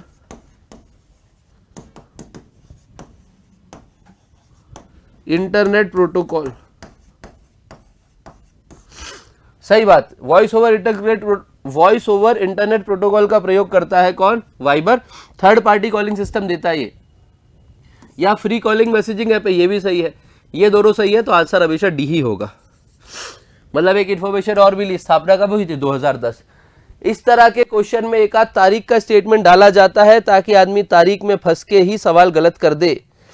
वो बहुत कॉमनली देखने को मिलता है, बचना भाई इससे। राकुटन किस देश की ई-कॉमर्स कंपनी है? राकुटन जापान की है भाई, बड़ी फेमस कंपनी राकुटन जापान की है। इसका बिजनेस आउटसोर्स यूनिट अब इंदौर में भी खुल चुका है। बहुत अच्छी खूबसूरत सी बिल्डिंग है, इस दिन नजर पड़ी थी मेरी। अगला, प्रथम आधुनिक दूरसंचार उपकरण कौन सा है? आप लोगों के जमाने का नहीं है, बंद हो चुका है इसका प्रयोग, दैट इज टेलीग्राफ। अगर टेलीग्राफ नहीं होता तो आंसर हो जाता टेलीफोन, ठीक। लेकिन यहाँ पे टेलीग्राफ है तो आंसर क्या आ गया? टेलीग्राफ। इससे सूचनाओं को शॉर्ट फॉर्म में भेजा जाता था, इलेक्ट्रॉनिक सूचनाओं को आगे बढ़ाया जाता था। यह टेलीग्राफ की खासियत थी, ठीक। टेलीग्राम आया, एक बड़ा बवाल सा डर रहता था। बेटा आज के लिए थोड़ा सा माफी चाहूंगा, इंदौर में अचानक से 2-3 दिन से मौसम बदलने का परिणाम यह हुआ है कि सर्दी का स्तर बढ़ चुका है, और उसके चक्कर में आपको भी ये वीडियो देखते टाइम बार बार फील हो रहा होगा यार कि इनकी नाक की आवाज़ ज़्यादा आ रही है ना कि नॉर्मल। पर ठीक है, वैसे कौन से हम सुरीले थे जो अब बिगड़ गए। थोड़ी सी दिक्कत जरूर है, उसके लिए क्षमा प्रार्थी। ठीक, अगले सवाल पे आते हैं। अच्छा, मेरी तरफ से, मेरी यूनिट से 7 और 9 से इस मॉडल पेपर में इतना ही। आगे के विषय के लिए आपके साथ होंगे हमारे इकोनॉमिक्स अर्थशास्त्र के विषय विशेषज्ञ। उनका स्वागत करते हैं मेरी तरफ से। जय हिंद, जय भारत। धन्यवाद सर। अब साइंस एंड टेक के बाद देखते हैं मॉडल पेपर 9 में इकोनॉमिक्स पोर्शन को। इकोनॉमिक्स पोर्शन की बात करें तो इकोनॉमिक्स में पहला क्वेश्चन आपके सामने है, एचडीआई इंडेक्स के बारे में पूछा हुआ है। HDI index human development index, मानव विकास सूचकांक, जिसे 1990 में विकसित किया गया और यह 3 आधारों पर 3 गुणांकों को लेकर के इसे बनाया गया है। पहली बात तो परचेजिंग पावर पैरिटी के हिसाब से प्रति व्यक्ति आय, साथ में शिक्षा, और यहाँ जीवन स्तर की बात की गई कि जीवन स्तर को भी देखा गया है। तो इसमें से स्वास्थ्य, शिक्षा और जीवन स्तर, इन उपयुक्त मानकों में से रोजगार वाला ऑप्शन तो सही नहीं है। इनमें से अगर बात की जाए तो सी ऑप्शन सबसे सही आंसर में से होना चाहिए। यहाँ पर थोड़ा सा यहाँ चेंज होने की बात की गई, पर कैपिटा इनकम की बात की गई है। Per capita income purchasing power parity के हिसाब से फिर भी ये आंसर सबसे सही सी आंसर इसमें रहेगा। अगली बात की जाए, अल्पकालिक सरकारी प्रतिभूति पत्र को क्या कहा जाता है? Share, debenture, mutual fund and treasury bills. What are short term government securities called? T bills की बात करें तो टी बिल्स को अल्पकालिक सरकारी प्रतिभूति पत्र के रूप में जाना जाता है, जो अधिकतम 52 सप्ताह के लिए 13, 26 और 52 सप्ताह के लिए जारी किया जाता है। तो यहाँ पर ट्रेजरी बिल्स, इसमें से आंसर आपका टी बिल्स के बारे में बात की जाएगी, जहाँ पर प्रतिभूतियों के बारे में बात की गई है। निम्नलिखित में से क्या बैंक का मुख्य कार्य नहीं है? Which are the following is not the main function of the bank? To give loan, ग्राहकों को ऋण देना, collection of customers cheques draft, to facilitate imports of goods, issuance of bank draft. माल का आयात फैसिलिटेट कराने की ऐसी कोई सुविधा की बात नहीं की गई है। लोन देना और चेक ड्राफ्ट इशू करना, बैंक ड्राफ्ट इशुएंस करना, ये सारे बैंकों के कार्य हैं। इसमें से मुख्य कार्यों में से यह नहीं आता है, तो 54 का सी। बात की जाए हमारे मेंस टेस्ट सीरीज, जैसा कि प्री टेस्ट सीरीज में और प्री के मॉडल पेपर के साथ आप लगातार तैयारियों को बेहतर करें, ऐसे ही मेंस टेस्ट सीरीज हमारे यहाँ 4 जनवरी से प्रारंभ हो रही है, जिसमें आप अपनी गुणवत्ता को और बेहतर कर सकते हैं। साथ ही बात की जाए आंसर राइटिंग सेशन, बेहतर से बेहतर आपकी एक्यूरेसी को और अच्छा करने के लिए 4 जनवरी से ही आंसर राइटिंग सेशन। बात की जाए मेंस पेपर का बैच, जो आपके लिए एक समस्या है, बड़ी एक प्रॉब्लम के रूप में आता है, इसको कवर नहीं कर पा रहे हैं, तो 8 जनवरी से इसके लिए बैच। सेपरेट हिंदी और इंग्लिश मीडियम की फैकल्टी के साथ बेहतर नवाचार क्वालिटी के साथ हमारी संस्थान सुविधाएं दे रहा है। कोई भी डाउट हो तो इस नंबर पर कॉल करके आप जानकारी प्राप्त कर सकते हैं। अगले क्वेश्चन की बात करते हैं। अगले क्वेश्चन के सेशन में देखते हैं, करंट अफेयर्स के सेशन के बात करते हैं। पूछा गया है द्रोणाचार्य पुरस्कार की बात की गई, 2022 किसे प्रदान किया गया है? मैरी कॉम जी को, चिंकी यादव जी को, सुश्री सुमा सिरूर और Meena Mandve. Who has been awarded with the Dronacharya award 2022? बात की जाए सीमा शिरूर की, सीमा शिरूर जो है मध्य प्रदेश शूटिंग अकादमी की जो कोच हैं, उन्हें द्रोणाचार्य अवार्ड 2022 से अवॉर्डेड किया गया है मिसेस सुमा शिरूर की।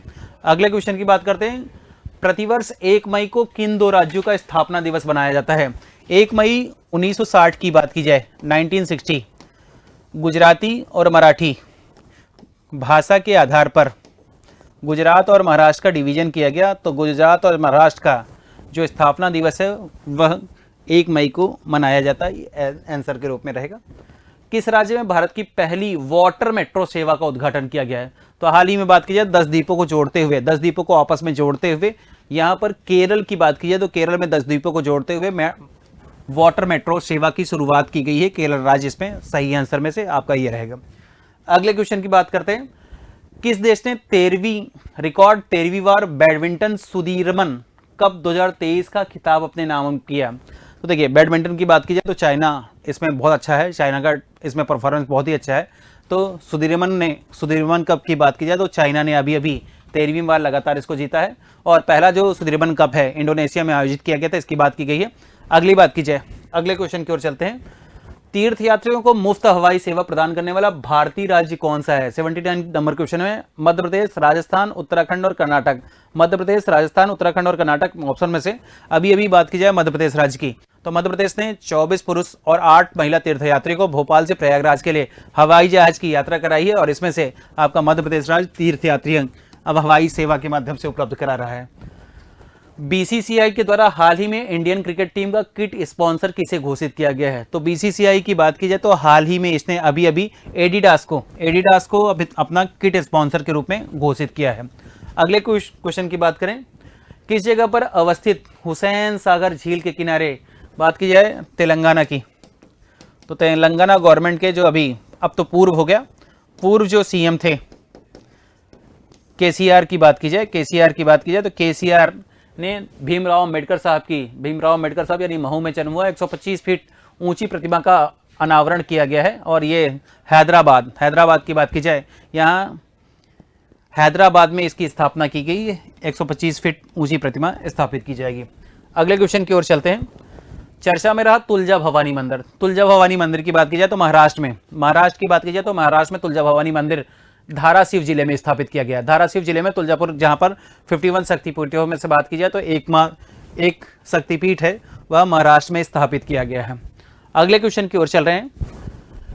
WHO ने कोविड-19 भयावह जो था वैश्विक स्वास्थ्य आपातकाल के समाप्त होने की घोषणा कर दी है। यानी बताया गया कि अब आपातकाल समाप्त हो गया है, यह कोविड की परिस्थितियां समाप्त हो गई, इसके लिए WHO ने घोषणा की। 83 नंबर क्वेश्चन की बात की गई, डेट पूछा गया है। 5 मई 2023 को घोषणा की, 6 मई 2023 को घोषणा की, 7 मई, 8 मई, किस तारीख को घोषणा की?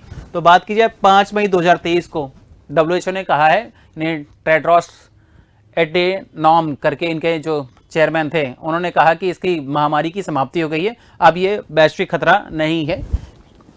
अगले क्वेश्चन की बात करते हैं। किसने हाल ही में 17वें कमांडर इन चीफ के रूप में पदभार संभाला है? तो बात की जाए साजू बालकृष्णन की बात की जाए तो इन्होंने 17वें कमांडर इन चीफ के रूप में अभी पदभार इन्होंने संभाला हुआ है।